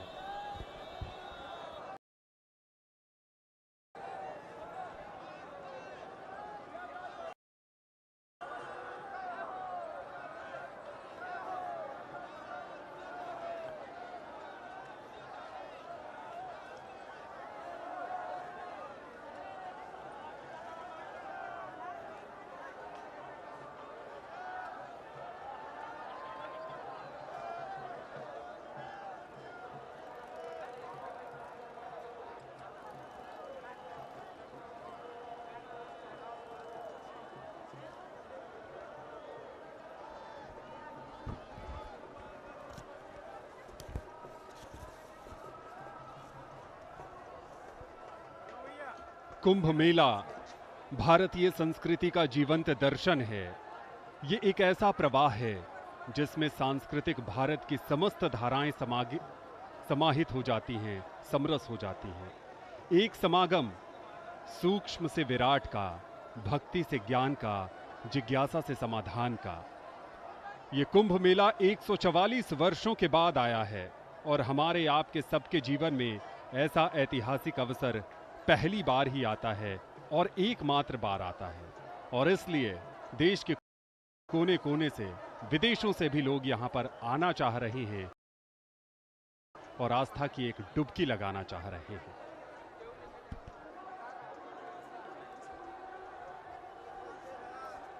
कुंभ के इतिहास की चर्चा की जा रही थी तो आजादी से पहले 1942 का कुंभ भी था और उसका उल्लेख भी ऐतिहासिक दस्तावेजों में मिलता है। 1941 में सरकार ने 4 जनवरी से 4 फरवरी 1942 के दौरान तब के इलाहाबाद और अब के प्रयागराज यात्रा करने के इरादे से की गई टिकटों की बिक्री पर रोक लगा दी थी। द्वितीय विश्व युद्ध में जापान के प्रवेश के कारण सरकार इलाहाबाद में भीड़ को कम रखना चाहती थी और उस समय विश्व युद्ध के दौरान तमाम तरह की अफवाहें भी थी और जिस कारण सरकार की मंशा थी कि यहां पर अनहोनी को रोका जाए।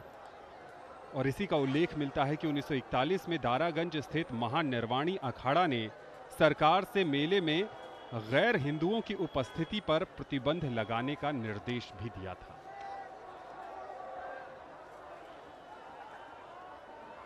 उन्नीस के कुंभ की बात करें तो स्वाधीनता के बाद 1954 में देश में पहली बार प्रयागराज में कुंभ का आयोजन हुआ था।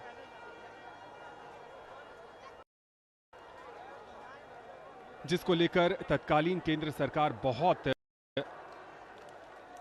संजीदा थी और उसने बहुत कोशिश की थी। तत्कालीन राष्ट्रपति डॉक्टर राजेंद्र प्रसाद ने कुंभ के दौरान 1 महीने का कल्पवास भी किया था। हम लगातार कल्पवास की चर्चा करते रहे हैं और फिर प्रयाग में 2013 का वो कुंभ मेला भी आया जो 55 दिनों तक चला। 12 करोड़ से ज्यादा श्रद्धालुओं ने पवित्र संगम में डुबकी लगाई थी और उसके बाद हमने 2019 का वो ऐतिहासिक कुंभ भी देखा जहां पर विराटता और वैभवता अपने चरम पर नजर आई थी। लगातार अखाड़ों का क्रम जारी है और ये अखाड़े न सिर्फ कुंभ के आकर्षण हैं बल्कि भारतीय सनातन संस्कृति की अमूल्य धरोहर भी है। कुंभ भारतीय संस्कृति की वो अमूल्य निधि है। भारत और विश्व भर में फैले कोटि कोटि हिंदू और प्रवासी भारतीय युगों युगों से कुंभ के माध्यम से आध्यात्मिक रूप से एकताबद्ध होते रहे हैं। किसी उत्सव के आयोजन में जनसंपर्क अभियान और अतिथियों को आमंत्रण प्रेषित किया जाता है, जबकि कुंभ विश्व में ऐसा पर्व है जहां कोई आमंत्रण अपेक्षित नहीं होता।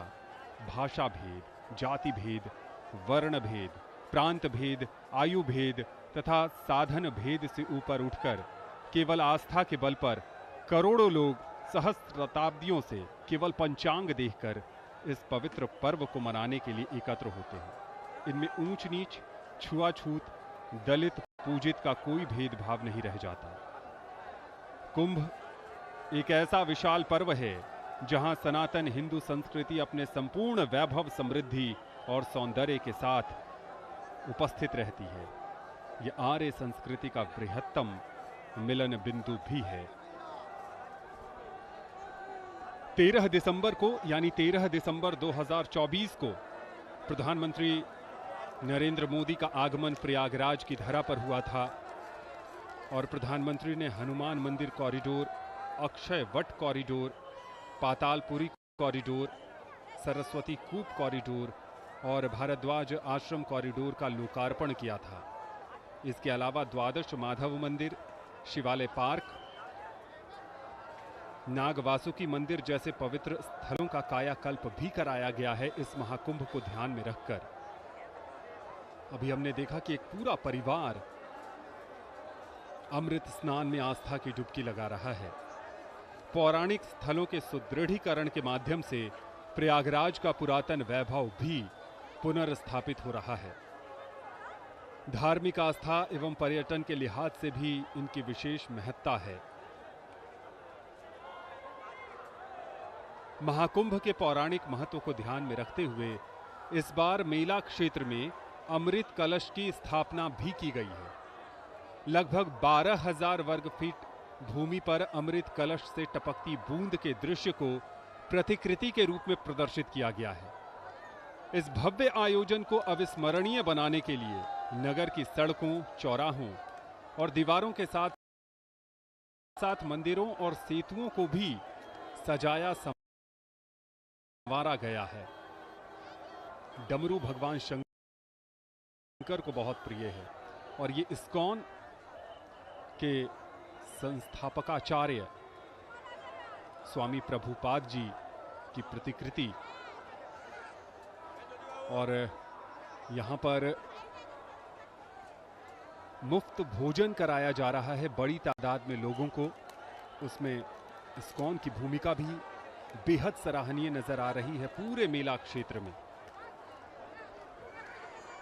कुंभ नगरी के 5 पौराणिक मंदिर, मां अलोप शंकरी देवी मंदिर, श्री शंकर विमान मंडपम मंदिर, सिविल लाइंस का श्री हनुमत निकेतन मंदिर, श्रृंगवेरपुर धाम का श्रृंगी ऋषि मंदिर और नाग वासुकी मंदिर को एक खास तरह की लाइटिंग से रोशन भी किया गया है।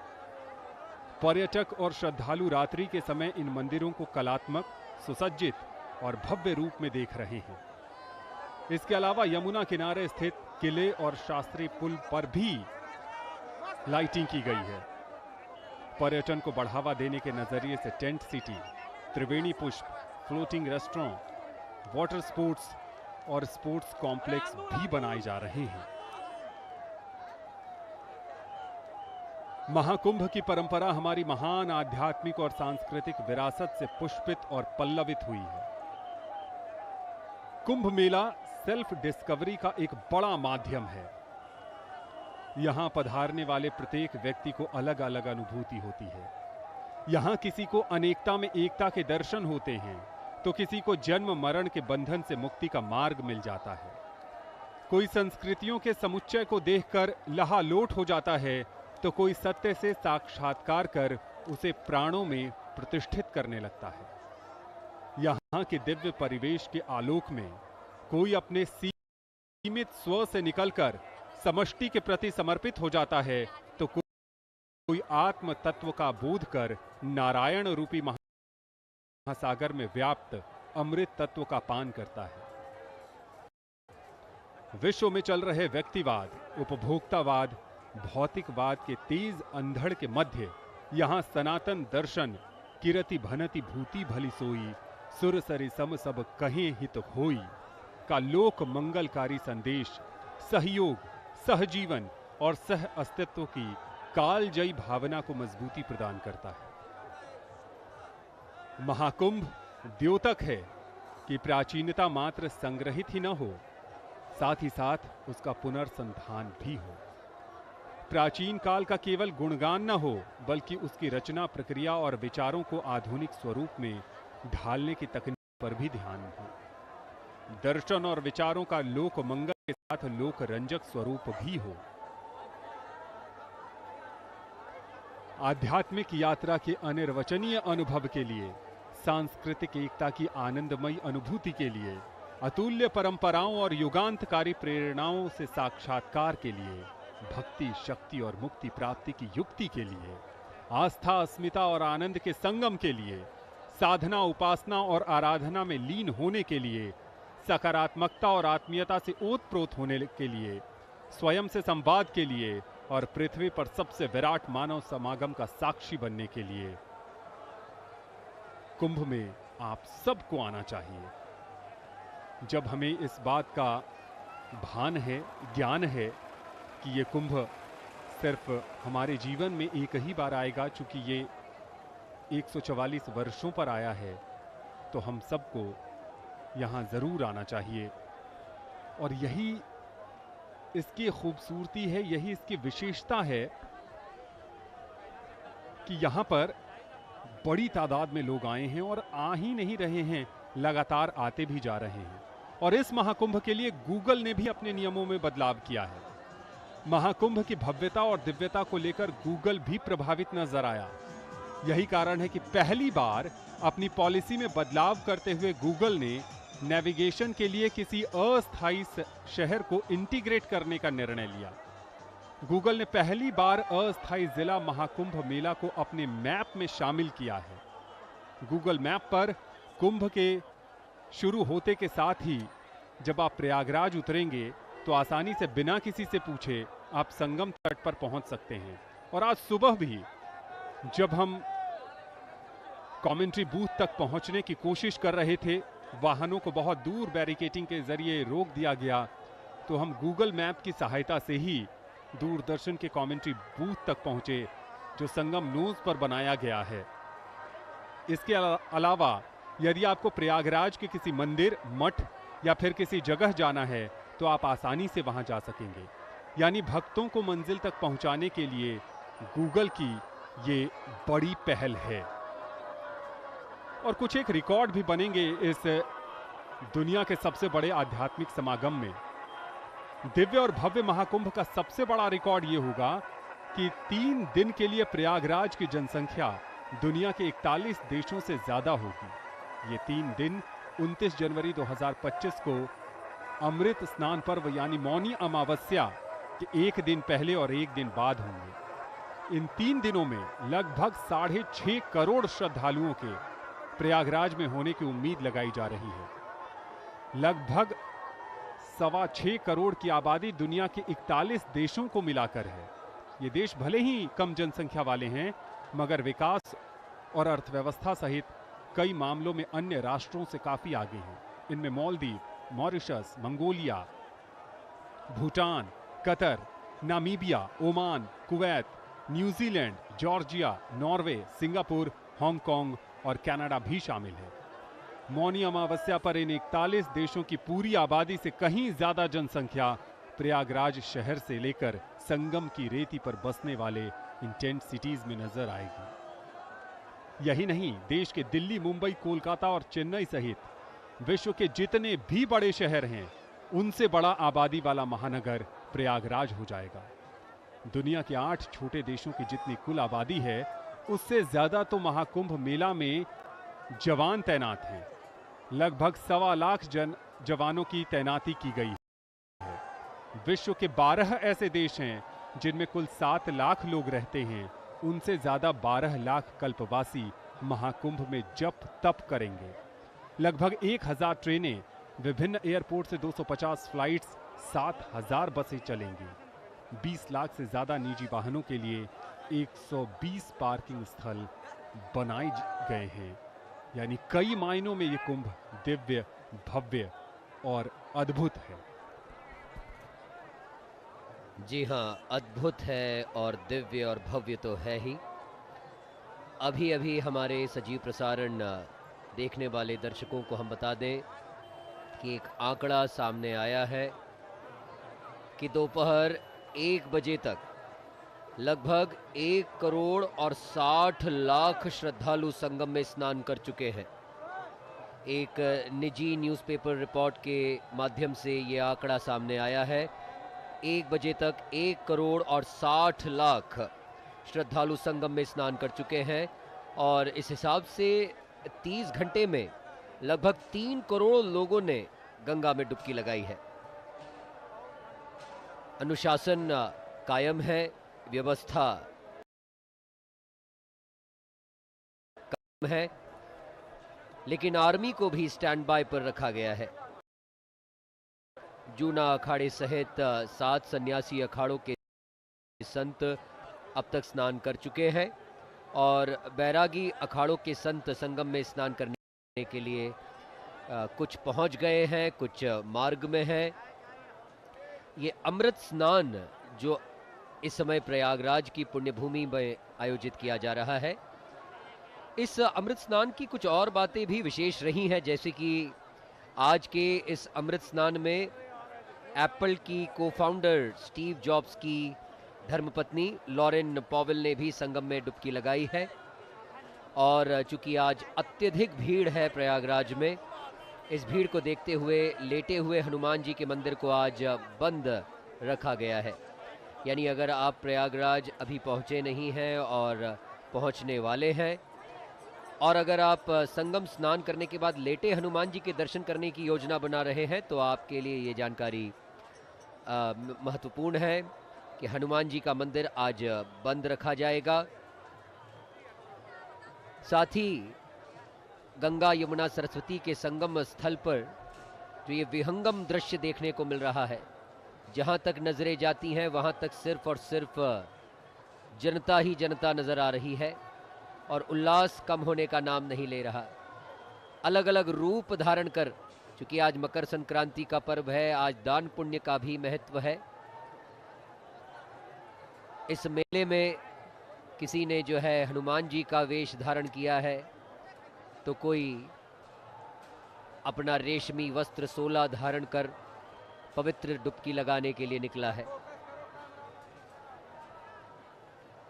माँ गंगा यहाँ विद्यमान है, माँ यमुना यहाँ विद्यमान है। देवी गंगा का जितना गुणगान किया जाए उतना कम है। गंगा स्तोत्र में उल्लेख मिलता है, देवी सुरेश्वरी भगति गंगे, त्रिभुवन तारिणी तरल तरंगे, शंकर मौली विहारिणी विमले, मम मति रास्ताम तव पद कमले। भागीरथी सुखदायिनी मातस्तव, जल महिमा निगमे ख्यातः, नाहम जाने तव महिमानम, पाही कृपामयी माम ज्ञानम। मां गंगा की असीम कृपा और दिव्यता प्रयागराज हमेशा से देखता आया है।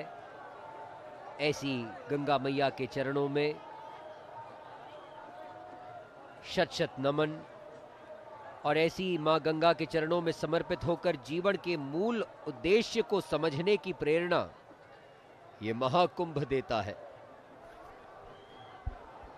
महाकुंभ न केवल सनातन धर्म की गहराई को दिखा रहा है, बल्कि यह पूरे विश्व को मानवता और शांति का संदेश भी दे रहा है।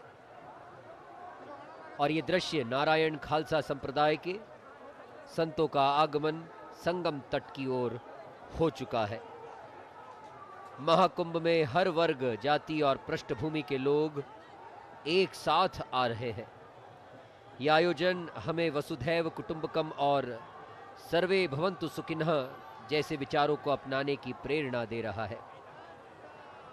महाकुंभ मानवता के लिए एक सांस्कृतिक और आध्यात्मिक धरोहर है। ये हमें हमारी परंपराओं से जोड़ते हुए भविष्य की दिशा में आगे बढ़ने की प्रेरणा भी दे रहा है। इस महापर्व का हर पल, हर क्षण हमें अपने भीतर झांकने और शांति का अनुभव करने का अवसर दे रहा है। महाकुंभ में अमृत स्नान का विशेष महत्व है।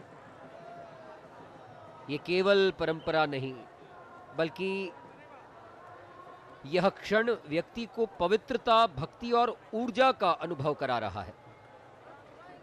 त्रिवेणी संगम पर स्नान करने वाले श्रद्धालु ये मानते हैं कि स्नान से उनके जीवन में नया प्रकाश और सकारात्मकता का प्रवेश होगा। यह स्नान पवित्रता और मोक्ष की ओर एक कदम है। दूरदर्शन की पूरी टीम मुस्तैदी के साथ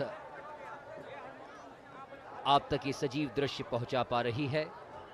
आप दूरदर्शन के DD Bharati, YouTube channel Doordarshan National और प्रसार भारती के ओटीटी प्लेटफॉर्म वेव्स पर महाकुंभ के इस अमृत स्नान का सजीव प्रसारण देख पा रहे हैं। इस समय वैष्णव संप्रदाय के अखाड़ों का आगमन समय सारणी के अनुसार नया पंचायती अखाड़ा, बड़ा पंचायती अखाड़ा, तदुपरांत अंत में निर्मल पंचायती अखाड़े का संगम पर आगमन होगा। प्रत्येक अखाड़े को 40 मिनट का समय आवंटित किया गया है। कुछ अखाड़ों को 50 मिनट और कुछ को 30 मिनट का समय भी आवंटित हुआ है, लेकिन अमूमन औसतन सभी को 40 मिनट का समय मेला प्राधिकरण और प्रशासन के द्वारा आवंटित किया गया है, जिसमें वे अपने अमृत स्नान में पवित्र डुबकी लगाएंगे।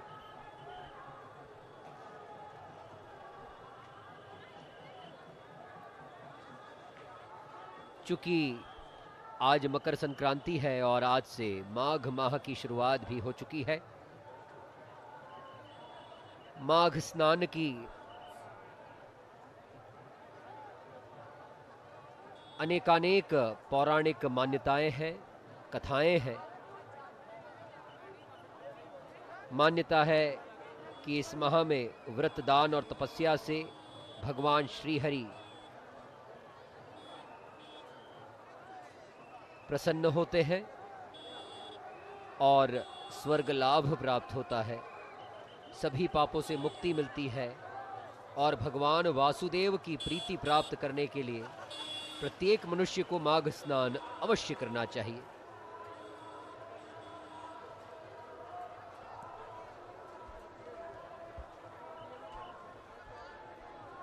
हर उम्र के लोगों का उत्साह अमृत स्नान में देखने लायक है।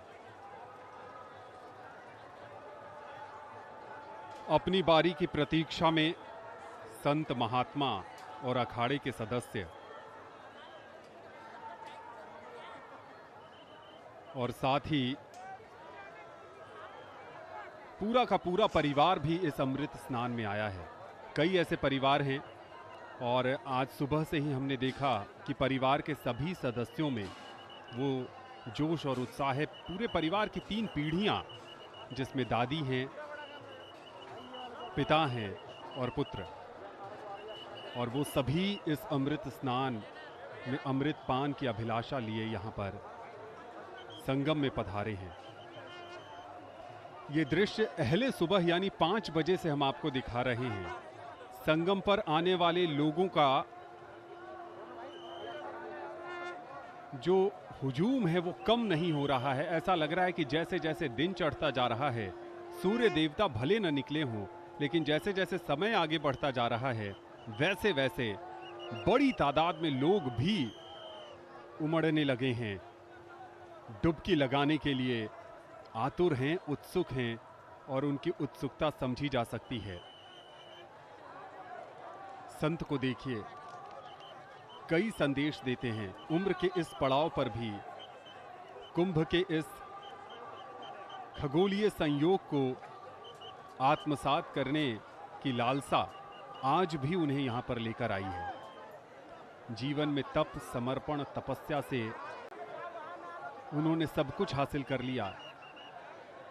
आत्मिक संतुष्टि से लेकर ईश्वरीय भक्ति के कई पड़ाव उन्होंने पार कर लिए। जब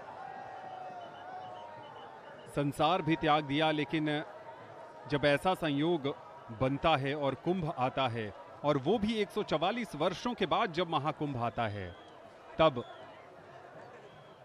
ये खुद पैदल चलते हुए संगम में अमृतत्व की अभिलाषा लिए आस्था की डुबकी लगाने आए हैं। आज सुबह से लगातार प्रक्रिया जारी है। कल यानी 13 जनवरी को पौष पूर्णिमा के स्नान के साथ महाकुंभ का विधिवत आगाज हुआ।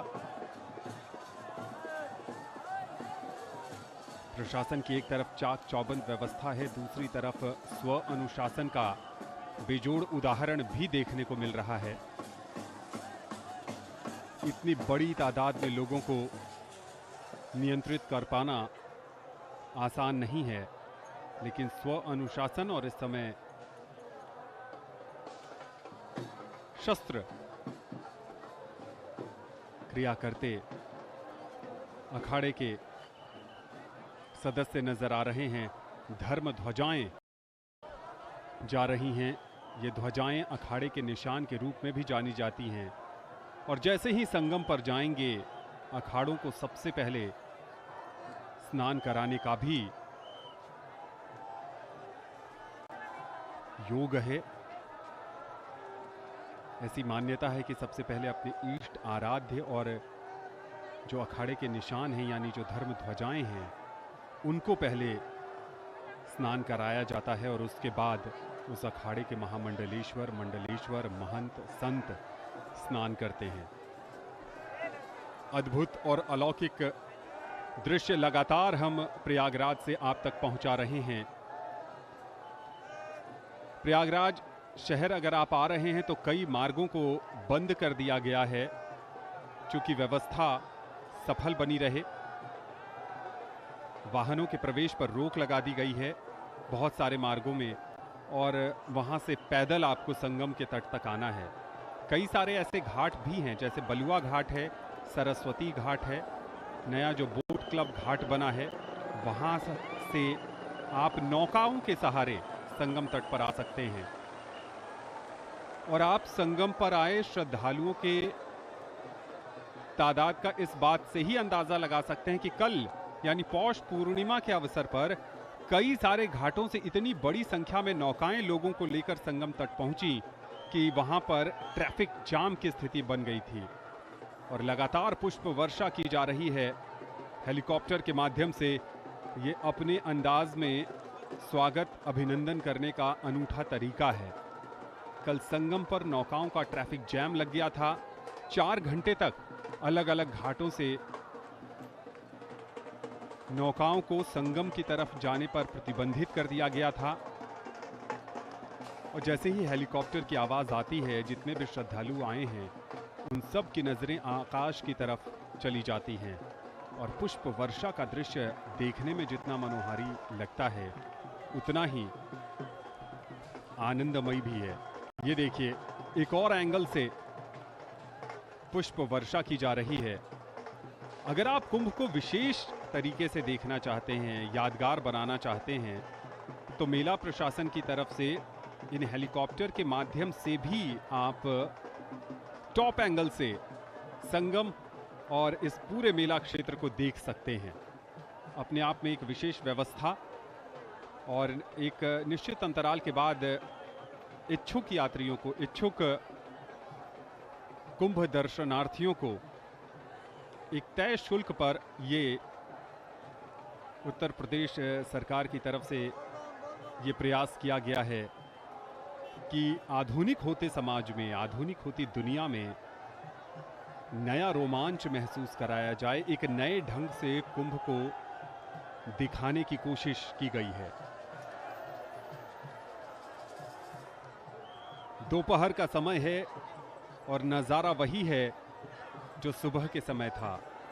लगातार लोग बढ़ते ही चले जा रहे हैं और जब मेला प्रशासन के कुछ अधिकारियों से बात हो रही थी तो उन्होंने कहा कि शाम तक यही स्थिति बनी रहेगी। अलग अलग द्वार हैं, जैसे हमने देखा कि नंदी द्वार, कच्छप द्वार, डमरू द्वार, और जिस भी द्वार पर नजर जाए वहां पर आपको सिर्फ श्रद्धालु नजर आएंगे, वहां सिर्फ कुंभ प्रेमी नजर आएंगे, वहां सिर्फ कुंभ को और नजदीक से जानने, कुंभ के नए आयामों को समझने के लिए लोग नजर आएंगे। और बड़ी तादाद में युवा इस महाकुंभ में आए हैं जो ये बताते हैं कि उनकी आस्था संगम में डुबकी लगाने को लेकर कितनी प्रबल है।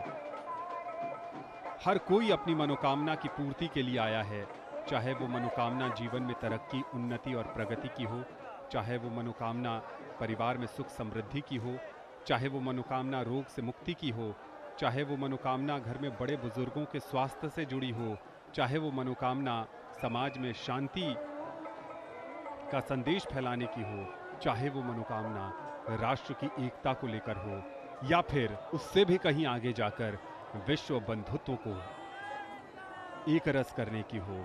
लेकिन आया हर कोई है एक संदेश के साथ, एक मनोकामना लिए। और जो नागा सन्यासी भी आए हैं उनका भी एक संदेश है, उनकी भी एक मनोकामना है, समाज में शांति कायम रहे, विश्व में बंधुत्व की भावना फैले और हमारा भारत वर्ष हमेशा सनातन संस्कृति की ध्वज पताका इसी वैभव और विराट स्वरूप के साथ लहराता रहे। निश्चित लहराती रहेगी सनातन की ध्वज पताका, क्योंकि शासन प्रतिबद्ध है, प्रशासन भी दृढ़ संकल्प के साथ कार्य कर रहा है और जनता जनार्दन भी चूंकि अनुशासन का पालन कर रही है, तो ऐसा महाकुंभ निश्चित तौर पर बेहद सफलतापूर्वक आयोजित हो रहा है और संपन्न भी होगा। प्रयागराज महाकुंभ की अगर सुरक्षा की बात की जाए तो बहुत सशक्त योजना बनाई गई है। इंटीग्रेटेड कंट्रोल कमांड सेंटर स्थापित किया गया है, क्योंकि ये सनातन हिंदू धर्म का आध्यात्मिक, धार्मिक एवं सांस्कृतिक महापर्व है। इस महाकुंभ के सफल संचालन एवं तीर्थयात्रियों की सुविधा के लिए दिव्य एवं भव्य 2019 में जो कुंभ स्थापित किए गए integrated control and command centre को अपग्रेड किया गया है। इस इंटीग्रेटेड कंट्रोल कमांड सेंटर से भीड़ प्रबंधन में काफी सहायता मिल रही है। इसके दृष्टिगत 80 वीएमडी, 2750 सीसीटीवी कैमरे, नंबर प्लेट की पहचान के लिए 108 कैमरे, भीड़ प्रबंधन के लिए एआई आधारित 268 वीडियो एनालिटिक्स और वाहनों की गिनती के लिए एआई आधारित 240 वीडियो एनालिटिक्स की व्यवस्था की गई है। वहीं सीसीटीवी कैमरों को देखने के लिए एक 52 सीटर 4 व्यूइंग सेंटर स्थापित किए गए हैं। इन व्यवस्थाओं के साथ महाकुंभ की प्राचीन परंपरा को अत्याधुनिक तकनीक के प्रयोग से सुगम एवं सुरक्षित बनाया गया है। तो ये कुंभ भव्य है, दिव्य है, सुव्यवस्थित है और सुरक्षित है। जैसा कि अभी अभी हमने देखा भी कि हेलीकॉप्टर के द्वारा पुष्प वर्षा की जा रही है। ऐसी पुष्प वर्षा की व्यवस्था 44 घाटों के लिए की गई है। महाकुंभ नगरी में 35 पुराने और 9 नए पक्के घाट बनाए गए हैं, जो श्रद्धालुओं के स्नान में काफी सहायक साबित हो रहे हैं। महाकुंभ में आने वाले तीर्थयात्रियों के प्रति श्रद्धा भाव व्यक्त करने के लिए केंद्र शासन, उत्तर प्रदेश सरकार और प्रयागराज प्रशासन ने पूरी तैयारी करी है। इसके लिए 12 किलोमीटर क्षेत्र में फैले सभी 44 घाटों पर हेलीकॉप्टर से पुष्प वर्षा की जा रही है।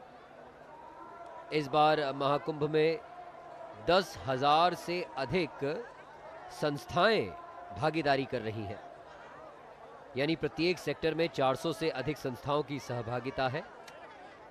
सभी संस्थाओं के लिए चरणबद्ध तरीके से भूमि का आवंटन किया गया, जिसके लिए ऑनलाइन व्यवस्था भी की गई थी। इससे प्रत्येक संस्था को स्पष्ट रूप से ये जानकारी प्राप्त हो पाई कि उन्हें कितनी भूमि आवंटित हुई है। इस प्रयागराज के महाकुंभ को सांस्कृतिक पुनरुत्थान का अमृतकाल भी माना जा रहा है, क्योंकि इस महाकुंभ के तहत धर्मनगरी प्रयागराज आने वाले श्रद्धालुओं को 21 प्राचीन मंदिरों के पुनरुद्धार और 6 कॉरिडोर के माध्यम से भारत की गौरवशाली संस्कृति एवं परंपरा के दर्शन हो पा रहे हैं। जीर्णोद्धार होने वाले मंदिरों में नागवासुकी मंदिर, द्वादश माधव मंदिर, पड़ीला महादेव मंदिर, अलोप शंकरी मंदिर के साथ 17 अन्य मंदिर शामिल हैं। साथ ही अक्षयवट, सरस्वती, पातालपुरी, भरद्वाज आश्रम, मनकामेश्वर मंदिर और हनुमान मंदिर कॉरिडोर का निर्माण किया गया है। और ये वाद्य यंत्र का वादन, ये बिगुल जब बजता है, जब शंखनाद होता है, ये सूचक है, ये प्रतीक है कि कुछ सुखदाई घटित होने जा रहा है, कुछ आनंददायी घटित होने जा रहा है। और आज के इस अमृत काल में, इस मकर संक्रांति के महापर्व पर इससे अधिक आनंददायक कुछ नहीं हो सकता कि हमारे धर्म के रक्षक, धर्म के संवाहक, हमारे साधु, संत, सन्यासी, आध्यात्मिक गुरु, धार्मिक गुरु पवित्र स्नान करने हेतु संगम के तट पर पहुंच रहे हैं। और ये जो दृश्य आप देख रहे हैं,